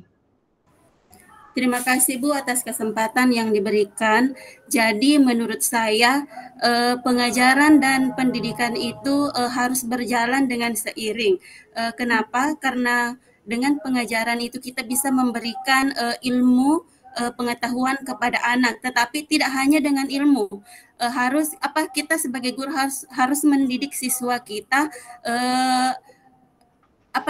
di mana pendidikan itu merupakan suatu memanusiakan manusia. Mungkin siswa kita dulunya tidak tahu menjadi tahu, dan bagaimana kita mengajarkan karakter kepada mereka. Jadi itulah tentang pengajaran dan pendidikan, jadi harus berjalan dengan seiringan. Begitu Bu, terima kasih. Oke, baik, terima kasih banyak Ibu Sahriani. Jadi tadi juga dikatakan oleh Bu Erwana, lalu kemudian Ibu Sahriani bahwa antara pendidikan dan pengajaran itu memang harus berjalan ya. Kalau pengajaran itu adalah bagian dari pendidikan, jadi pendidikan ini secara umum, lalu kemudian pengajaran ini adalah bagian dari pendidikan itu. Oke, masih ada satu lagi. Ibu Armida. Silakan Ibu. Terima kasih. Saya setuju tadi dengan Ibu Erwana dan Ibu Ani bahwa pendidikan itu dengan pengajaran itu harus sejalan, karena pendidikan adalah pengajaran adalah bagian dari pendidikan, di mana pendidikan itu adalah pengajaran adalah proses melalui pendidikan, di mana anak-anak dituntut untuk di mana anak bereksplorasi sesuai dengan kehendak atau pemikiran-pemikiran yang berfaedah untuk kehidupan kelak yang akan datang. Mungkin seperti itu Bu. Terima kasih. Oke, baik. Terima kasih banyak Ibu. Ibu Armida sudah memberikan penguatan terkait dengan perbedaan antara pendidikan dan pengajaran sebagai bagian yang tak terpisahkan ya. Dan itu bisa kita katakan ini jadi sebuah alat bagaimana kita mendidik anak-anak kita, menuntun anak-anak kita mencapai kebahagiaan mereka lahir dan batin. Oke, Ibu Bapak, masih ada tadi dalam mind map kita yang belum terulas juga, yaitu Ki HD mengibaratkan, Bapak Ki Hajar Dewantara mengibaratkan bahwa peran pendidik itu seperti seorang petani. Mengapa dikatakan seperti itu? Mengapa menganalogikan bahwa guru itu, pendidik itu adalah petani? Ada yang ingin berkomentar Ibu Bapak? Oke, Bapak Adil, silakan Bapak Adil.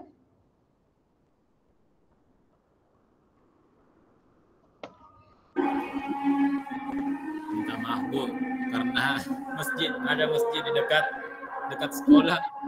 Iya, baik. Kita upayakan selesai sebelum. Jadi saya tambahkan sedikit saja dari pendapat teman-teman bahwa perbedaan dari pendidikan sendiri itu dengan pengajaran itu ada sedikit perbedaan, yaitu kalau pendidikan itu penekanannya itu memberikan pengetahuan kepada anak didik kita, hanya memberikan pengetahuan kepada anak didik kita. Kemudian untuk pengajaran itu menekankan dalam pembentukan karakter, hanya pembentukan karakter dari peserta didik atau dari anak-anak kita. Jadi itu bedanya, Bu. Terima kasih. Hanya itu saja, Bu. Oke, baik Bapak Muhammad Adil sudah tadi terkait antara pendidikan. Nah, sekarang kita tadi ada satu analogi dalam pemikiran Bapak Ki Hajar Dewantara yang mengatakan bahwa guru itu atau pendidik itu diibaratkan sebagai seorang petani. Kenapa harus kita dianalogikan sebagai seorang petani?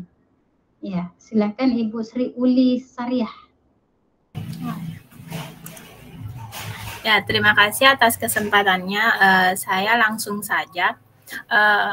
Setiap siswa itu kita dianalogikan juga sebagai bibit.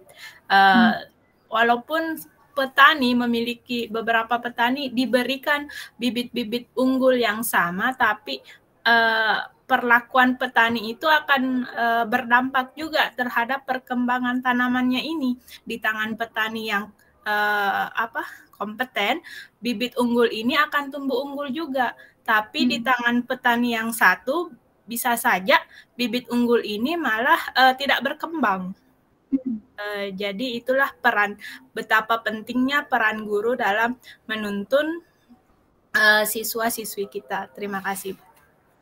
Oke, baik sekali pernyataan dari Ibu Sri Uli bahwa bukan hanya guru yang dianalogikan sebagai petani, tapi siswa juga dianalogikan sebagai sebuah bibit. Jadi bibit itu perlakuannya, seorang petani itu memperlakukan bibit itu dengan cara berbeda. Ketika misalnya pada saat ditanam, para petani itu juga akan memilih lahan yang terbilang baik, ya, tanahnya dipilih dulu, tanah yang betul-betul berkualitas. Seperti itu pula yang kita lakukan kepada anak-anak kita, murid-murid kita. Ketika kita mengajarkan mereka, tentu kita melihat apa sih sebenarnya yang menjadi keunggulan murid kita, apa yang mereka sukai. Tentu anak-anak yang visual atau mungkin anak-anak yang suka mendengar, suka bergerak akan berbeda perlakuan kita kepada mereka. Sama pula dengan bibit ini. Tentu kita akan kira-kira misalnya bibit ini diletakkan di tanah yang kering, apakah cocok? Atau mungkin di tanah yang lebih gembur, apakah cocok? Jadi akan dipilah lahan-lahan itu sesuai dengan bibit yang kita gunakan. Bagaimana kita memupuknya, bagaimana kita memperhatikan tumbuh kembangnya bibit itu, sampai akhirnya bibit itu bisa tumbuh menjadi tanaman yang betul-betul subur. Ya, terima kasih Ibu Sri Uli. Ini waktu sudah menunjukkan pukul 15.25 Ibu Bapak. Waktu kita masih ada sekitar 8 menit atau mungkin 10 menit. Nanti Ibu Bapak kalau ingin mengelaborasi pemahaman ini bisa juga menggunakan kolom chat. Kita masih melihat dulu mind map yang belum tersentuh tadi. Nah, ini ada potret pendidikan Indonesia sejak zaman kolonial sampai masa kini. Jadi ada di pendidikan Ki Hajar Dewantara yang kita kenal sebagai Bapak Pendidikan kita. Beliau ini adalah Bapak Pendidikan yang awalnya beliau adalah seorang jurnalis. Ya, mungkin kita ketahui seperti apa sih sebenarnya perjuangan beliau. Kemudian beliau akhirnya bisa melahirkan taman anak, taman bermain, lalu kemudian beliau mendirikan sekolah. Dan seperti apa potret pendidikan Indonesia sejak zaman kolonial itu sampai masa kini. Mungkin ada yang ingin mengelaborasi pemahamannya Ibu Bapak terkait dengan itu? Silakan, ada yang masih mengacungkan tangan, ada Ibu. Oke, sudah diturunkan Ibu Armida ya. Ada Ibu Bapak yang ingin menguraikan. Oke, silakan Ibu Armida. Terima kasih. Saya langsung saja, Bu. Pendidikan zaman kolonial itu sangat tidak menguntungkan bagi penduduk Indonesia pada saat zaman kolonial itu, karena pada zaman kolonial itu Belanda itu mendirikan sekolah itu hanya untuk kepentingan diri sendiri. misalnya hanya untuk mengajari membaca, menulis, berhitung, dan pada saat anak-anak sudah pintar membaca, maka mereka mengambil mereka sebagai juru tulis di perusahaan-perusahaan Belanda dengan pembayaran yang murah. Sedangkan jadi itu sangat tidak menguntungkan bagi pemerintah Indonesia dan membeda-bedakan antara masyarakat elit yang konglomerat, di mana pendidikan yang konglomerat itu dia menggunakan misalnya pendidikan yang menggunakan bahasa-bahasa Eropa, bahasa Belanda, sedangkan untuk Indonesia itu hanya sekedar membaca, menulis saja. Mungkin seperti itu, Bu. Mungkin ada yang bisa menambahkan. Terima kasih. Oke, baik. Terima kasih banyak Ibu Armida. Ini sudah sedikit mengulas tentang perbedaan antara pendidikan zaman kolonial Belanda dengan zaman masa kini. Ada Ibu Erwana tadi juga yang menekan Peter Resen. Apakah ingin mengelaborasi Ibu? Pemahamannya silakan.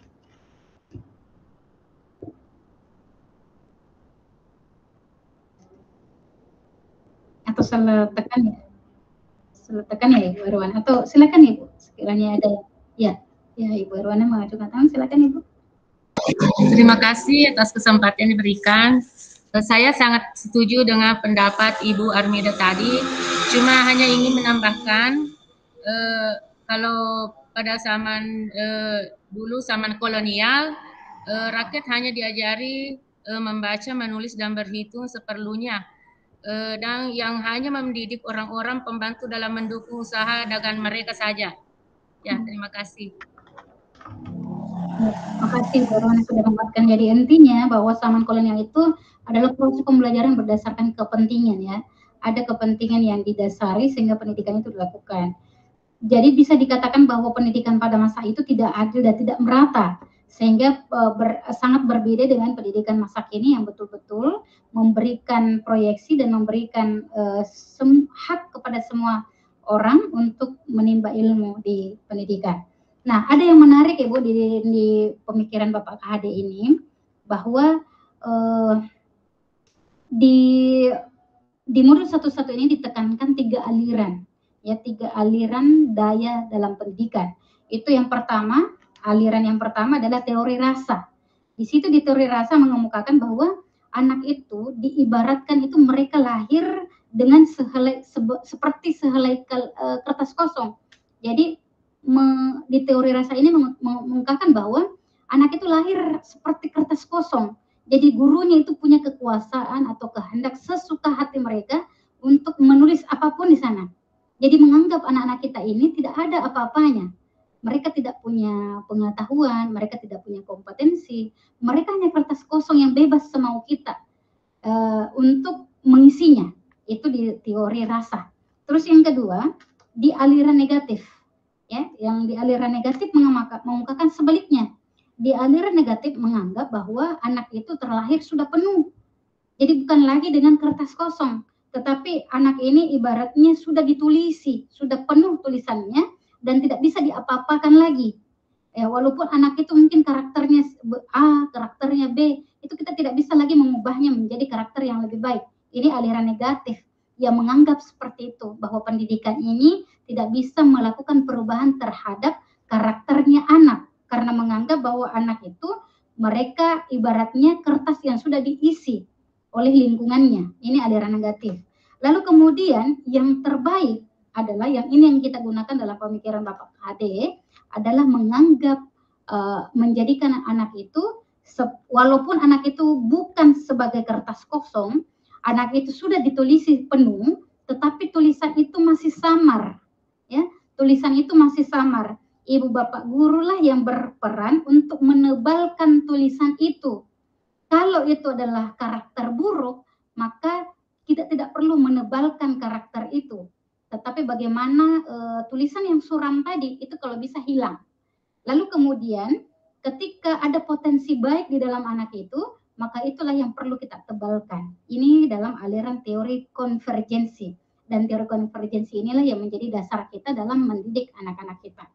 Nah, Ibu Bapak sekalian, ada juga yang dikemukakan juga oleh Bapak Ki Hajar Dewantara bahwa waspadalah atau carilah barang-barang yang bermanfaat yang dapat menambah kekayaan kita dalam hal kultur lahir atau batin. Nah, ini artinya bahwa di negara kita yang kaya dan kebernegaragaman budaya ini menuntut kita untuk mencari potensi-potensi budaya kita sebagai sumber belajar. Jadi tidak perlu kita susah-susah payah mencari referensi yang luar sana atau mungkin hal-hal yang perlu kita pelajari, tetapi kita bisa menggali potensi-potensi kontekstual di daerah kita, potensi-potensi kultural yang kita bisa jadikan sebagai sumber belajar. Seperti tadi yang banyak yang Ibu Bapak sampaikan, ada budaya Mapatabe, sifat Tokon dan sebagainya, itu bisa menjadi sumber-sumber belajar. Karena pada hakikatnya kebernegaragaman budaya itu menjadi titik tolak dan bisa menjadi titik tumpu kekayaan kita, termasuk menjadi dasar kita untuk belajar. Nah, Ibu Bapak sekalian, kita sudah melakukan refleksi dan kita juga sudah melakukan umpan balik. Nah, kita akan ke yang terakhir, kita akan melakukan refleksi terkait dengan apa yang Ibu Bapak telah lakukan dalam sesi tadi di eksplorasi konsep ini. Nah, di refleksi ini, saya izin share screen dulu. Ini refleksi ini adalah ciri khas dalam pendidikan guru penggerak, termasuk dalam kurikulum Merdeka. Jadi kita akan membiasakan melakukan refleksi setiap akhir proses kegiatan kita. Jadi untuk refleksi yang terakhir ini, kita akan menggunakan model 4P. Jadi sebenarnya refleksi itu Ibu Bapak banyak sekali model-modelnya. Ini kebetulan yang paling umum adalah model 4P atau 4F. Kalau dalam bahasa Inggrisnya 4F. Kalau yang dalam kita bahasa Indonesia kan itu menjadi 4P. P yang pertama itu adalah peristiwa. Peristiwa artinya apa yang tadi kita lakukan Ibu Bapak. Ini nanti Ibu Bapak ketika berefleksi, jadikan saja satu kalimat atau dijadikan saja menjadi, dirangkai 4 pertanyaan ini menjadi satu gagasan, satu refleksi. Jadi tidak perlu dijawab satu-satu, tapi langsung saja dikemukakan apakah dalam bentuk satu kalimat atau 2 kalimat dan sebagainya. Jadi yang pertama, P yang pertama adalah peristiwa. Peristiwa apa tadi yang terjadi ini dalam ruangan ini Ibu Bapak, yang kita lakukan sekarang, yang mulai dari awal sampai sekarang. Lalu bagaimana perasaan Ibu Bapak? Perasaan apa yang muncul dari proses itu? Dan yang ketiga, pembelajaran apa yang Ibu Bapak petik dari proses ini, peristiwa tadi? Dan yang terakhir, apa yang Ibu Bapak akan ambil sebagai Ibu Bapak akan terapkan di masa yang akan datang, dan ini kita kaitkan dengan peran kita sebagai guru. Saya ulangi kembali, yang pertama adalah peristiwa apa yang kita alami, silakan diceritakan dan dikemas menjadi satu kalimat untuk 4 pertanyaan ini. Lalu bagaimana yang dirasakan, lalu kemudian pembelajaran apa yang Ibu Bapak peroleh, dan apa yang akan Ibu Bapak terapkan di masa yang mendatang setelah proses pembelajaran kita pada hari ini. Silakan Ibu Bapak, ada yang ingin berkomentar?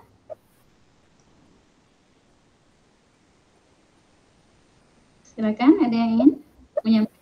Ya, Ibu Sahriani, silakan Ibu Sahriani. Ada yang ingin refleksi. Ibu Bapak yang lain juga boleh menuliskan refleksi di kolom chat. Terima kasih atas kesempatan yang diberikan. Jadi peristiwa yang terjadi di di ruang ini yaitu terjadinya kolaborasi antara teman-teman semua. Kemudian perasaan saya senang karena bisa berbagi dan mendapat pengalaman dari teman-teman yang lain. Kemudian pembelajaran yang dapat saya petik yaitu saya sudah bisa memetik atau sudah mengetahui intisari dari pemahaman Ki Hajar Dewantara, bagaimana menuntun anak, kemudian mengembangkan kodrat alam dan kodrat zamannya, kemudian bagaimana membimbing dan mengajarkan pembiasaan-pembiasaan kepada anak, kemudian yang terutama yaitu pembelajaran yang berpusat kepada siswa. Sedangkan penerapan yang di masa akan datang yaitu saya akan menerapkan pembelajaran yang sesuai dengan kebutuhan siswa saya atau menjadikan pembelajaran student center. Terima kasih, Bu. Oke, baik sekali Ibu Sahriani. Terima kasih Ibu Sahriani sudah berefleksi pada kesempatan ini. Kita ke Ibu Armida lagi. Silakan Ibu Armida. Terima kasih. Refleksi 4P hari ini, peristiwa yang terjadi di sini ya sama tadi seperti dengan yang dikatakan Ibu Syahriani, bahwa terjadi kolaborasi dan semangat yang sangat luar biasa di antara CGP Angkatan 11 ini. Dan perasaan saya sangat senang karena saya banyak mengenal Bapak dan Ibu yang guru-guru hebat yang sangat luar biasa. Dan pembelajaran yang saya petik bahwa setelah tadi adanya pertemuan ini di Google Meet ini, saya mengetahui tentang banyak hal, yaitu tentang di mana saya dapat merefleksi tentang pendidikan Ki Hajar Dewantara, sudah mengetahui tentang kodrat alam, saman, dan tentang menghamba kepada anak antara raja dan ya, kemudian penerapan di masa yang akan datang, saya akan menerapkan kepada siswa saya tentang pendidikan lebih mengacu kepada siswa, lebih menghamba kepada anak. Apa yang dibutuhkan anak-anak, itulah yang kita penuhi. Mungkin seperti itu, Bu. Terima kasih. Baik, menarik sekali refleksi dari Ibu Armida dan Ibu Saryani tadi. Kita ke Ibu Suryani. Silakan Ibu Suryani. Terima kasih atas kesempatannya, Bu. Refleksi 4P. Peristiwa yang terjadi di ruang chat ini adalah adanya diskusi antara peserta antara CGP yang hebat, adanya penguatan dari fasil setelah diskusi itu terjadi. Tentu perasaan saya sangat senang karena mendapat berbagai masukan atau tanggapan-tanggapan dari teman-teman CGP yang hebat. Kemudian selanjutnya pembelajaran yang saya petik di sini adalah bagaimana kita sebagai seorang guru harus selalu berpedoman pada filosofi pendidikan Ki Hajar Dewantara, di mana pendidikan ini menuntun siswa berdasarkan kodrat alam dan kodrat saman. Jadi penerapan di masa yang akan datang, saya akan sebagai guru saya akan tetap memperhatikan kodrat anak, yaitu kodrat alam dan kodrat saman dalam proses belajar mengajar di kelas. Terima kasih, Bu. Oke, baik. Terima kasih banyak Ibu Suryani. Ini luar biasa sekali ya refleksinya. Satu lagi yang terakhir, Ibu Ekawati.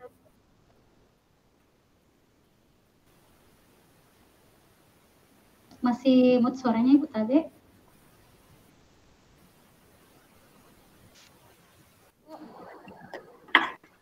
Kedengaran Ibu? Ya, sudah. Oh ya, jadi kegiatan refleksi yang saya dapatkan, jadi peristiwa yang terjadi pada hari ini yang menjadikan saya menjadi tertantang untuk meningkatkan kepercayaan diri saya yang awalnya tadi deg-degan, merasa ragu-ragu, dan akhirnya saya senang berada di kelas ini bersama ibu-ibu hebat semua, karena saya mendapatkan teman-teman yang sangat luar biasa. Jadi pembelajaran yang saya dapatkan begitu banyak dari pendapat teman-teman yang sangat luar biasa, dan itu dapat menambah ilmu saya dan dapat memahami bagaimana sih pembelajaran Ki Hajar Dewantara itu sendiri. Kemudian penerapan di masa yang akan datang akan saya terapkan apa saja yang saya dapatkan hari ini untuk lebih baik lagi dalam membimbing dan menuntun peserta didik ke depannya. Terima kasih, Ibu. Oke, terima kasih Ibu Ekawati, yang menarik sekali refleksinya Ibu Bapak. Lalu kemudian ini kita baca yang di dalam kolom chat, ada Ibu Fitriani. Peristiwa yang terjadi yaitu kolaborasi dengan teman anggota CGP dengan semangat antusias, betul antusias sekali ini teman-teman Sopeng ini. Dengan banyak memetik pelajaran yang sangat berharga bagi saya secara pribadi, dan insya Allah akan saya terapkan dalam kehidupan sehari-hari terhadap murid saya. Ada Ibu Sri Uli, kegiatan diskusi eksplorasi konsep ini sangat menyenangkan. Salah satu yang paling berkesan yaitu konsep menghamba pada murid, dan insya Allah di proses PPM saya akan senantiasa berfokus pada kebutuhan, minat, dan bakat individu siswa saya. Lalu Ibu Selvi, kegiatan kita hari ini alhamdulillah dapat berjalan dengan baik dengan saling mengutarakan terkait pendapat berdasarkan pemahaman masing-masing. Menjadi bagian dari PGP ini tentunya sangat menyenangkan bagi saya karena ada banyak hal yang saya peroleh, terutama tentang pendidikan pemikiran Bapak Ki Hajar Dewantara. Hal-hal yang saya peroleh hari ini tentunya akan saya terapkan di sekolah. Dan ada Bu Asira, peristiwa yang terjadi pada hari ini adanya kolaborasi dan dialog antar peserta PGT, dan perasaannya sangat bersemangat bisa mengikuti dalam ruang meet ini. Oke, saya pun juga sangat bersemangat Ibu Bapak bersama Bapak sekalian, karena luar biasa untuk dan kolaborasinya pada hari ini ya. Ibu Bapak sekalian bisa tetap mempertahankan keaktifannya ini, antusiasnya ini sebagai bagian kita belajar. Jadi saya di sini Ibu Bapak tugasnya sebagai teman Ibu Bapak sekalian, teman belajar tak. Jadi walaupun mungkin saya sedikit kerja di grup ya, sedikit mengingatkan, Ibu Bapak, saya pun sebenarnya senang kalau diingatkan. Ini namanya manusia biasa ya, kita saling memotivasi. Kalau misalnya saya ada salah Ibu Bapak, silahkan diingatkan saya juga. Jadi kita bukan antara pasir atau peserta, tapi kita jadi ibaratnya ini kita sebagai teman belajar. Nah, Ibu Bapak, untuk mengakhiri perjumpaan kita pada hari ini, saya mencoba merangkum keseluruhan dari proses kita hari ini, proses pemahaman kita terkait dengan pemikiran Bapak Ki Hajar Dewantara, bahwa Ibu Bapak ada hal yang paling menarik dan hal esensi terkait dengan itu. Jadi yaitu pendidikan adalah tempat persemaiannya benih-benih kebudayaan dalam masyarakat.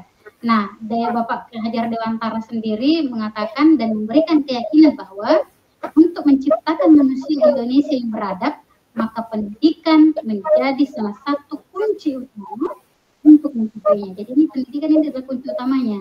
Dan pendidikan menjadi ruang dalam berlatih dan bertumbuhnya nilai-nilai kemanusiaan yang dapat diteruskan atau diwariskan. Oleh sebab itu, pendidik hanya dapat menuntut ya.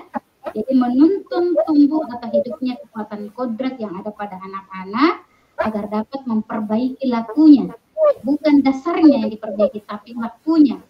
Hidup dan tumbuhnya kekuatan kodrat anak. Anak-anak itu ibaratnya bulir-bulir jagung yang ditanam.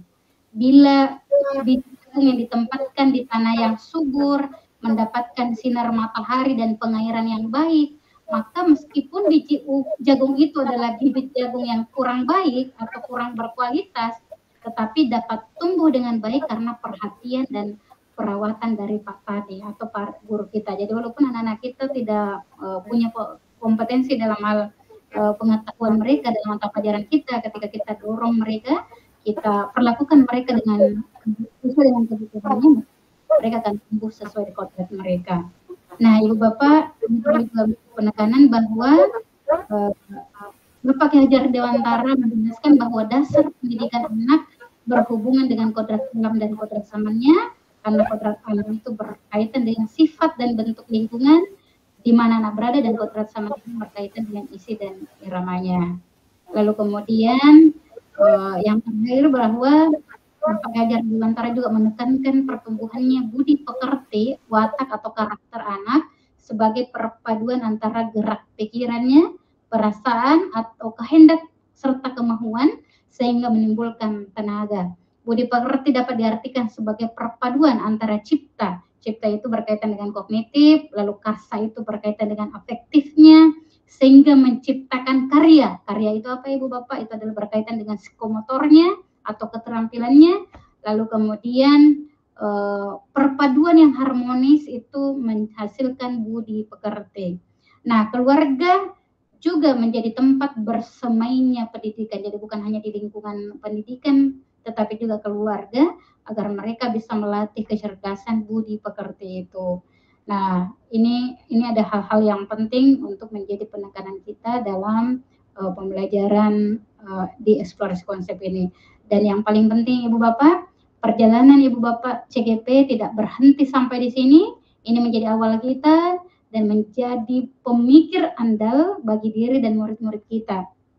Silakan Ibu Bapak sekalian nanti bereksplorasi dan bereksperimen untuk terus melatih diri kita, dan di tangan Ibu Bapak sekalian potensi diri para murid kita akan semakin berkembang sehingga mereka akan menjadi manusia yang merdeka, manusia yang seutuhnya, dan manusia yang bahagia, merdeka dalam belajar dan merdeka dalam menentukan arah hidupnya. Tugas kita adalah menuntunnya. Nah, sebagai akhir dari pertemuan kita Ibu Bapak sekalian, saya mengingatkan untuk aktivitas kita berikutnya, yaitu yang pertama ini, Ibu Bapak saya coba perbesar, ini kelihatan ya. Kelihatan ini Ibu Bapak informasi penting lainnya, kelihatan? Kelihatan Bu. Iya. Ya. Baik, nah ini tugas kita, tugas tagihan kita. Yang pertama, ini saya coba buka tadi, coba buka, itu masih ada yang belum menuliskan refleksi kritisnya di tagihan di alur mulai dari diri. Jadi silakan nanti diselesaikan Ibu Bapak untuk alurnya ini. Itu bisa menggunakan PDF, bisa langsung diketik di LMS. Tadi banyak ya yang mengetik langsung di LMS, silakan diketik langsung di LMS. Lalu kedua, untuk eksplorasi konsep, itu di bagian 10, nomor 10, itu Ibu Bapak diminta membuat video atau audio terkait dengan terkait dengan eksplorasi konsep ini. Pengalaman Ibu Bapak dalam mengaitkan antara materi-materi yang Ibu peroleh dari eksplorasi konsep. Jadi di nomor 10 ya, pertanyaannya, instruksinya itu jelas di LMS. Tenggat waktunya Ibu Bapak ini masih ada waktu, diselesaikan sebelum pukul 23:59 malam ini. Supaya tidak bertumbuk ya Ibu Bapak tugasnya ya. Lalu kemudian Ibu Bapak kita akan bertemu kembali besok pada tanggal 21 Juni. Besok, lalu kemudian sesi kedua, ruang kolaborasi sesi kedua itu pada tanggal 24 Juni. Jadi besok kita bertemu dulu pada pukul 14.00 WITA sesuai dengan kesepakatan kita. Lalu Ibu Bapak silakan nanti memanfaatkan untuk berdiskusi dengan teman-temannya di LMS ketika misalnya masih ada hal-hal yang perlu kita pahami terkait dengan nilai luhur kearifan budaya kita yang relevan dengan pemikiran Bapak Ki Hajar Dewantara. Nah, oke, sudah habis. Alhamdulillah hari ini luar biasa ya pertemuan kita, walaupun ini menjadi pertemuan perdana, tapi rasa-rasanya saya sudah mengenal Ibu Bapak setahun lamanya. Oke, Ibu Bapak, untuk mengakhiri pertemuan kita awali tadi dengan berdoa untuk mendapatkan keberkahan dari Allah Subhanahu wa taala, dan kita berharap kita pun mendapatkan keberkahan di akhir, karena orang Bugis mengatakan ia miripu minasa maceni rimulanna maceni mator capana. Kita berharap bahwa kebaikan yang kita peroleh di awal, kita pun berharap kebaikan itu pun kita bisa tuai di akhir. Mari kita berdoa bersama. Doa akan dipimpin oleh ketua kelas kita. Silakan Bapak Muhammad Adil untuk memimpin doa.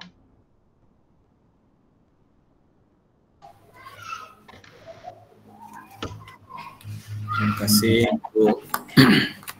Di teman-teman sekalian, marilah kita berdoa. Mudah-mudahan apa yang kita dapat dari pertemuan kita ini, dari kegiatan ini, bisa menjadi ladang pahala bagi kita semua. Berdoa dimulai.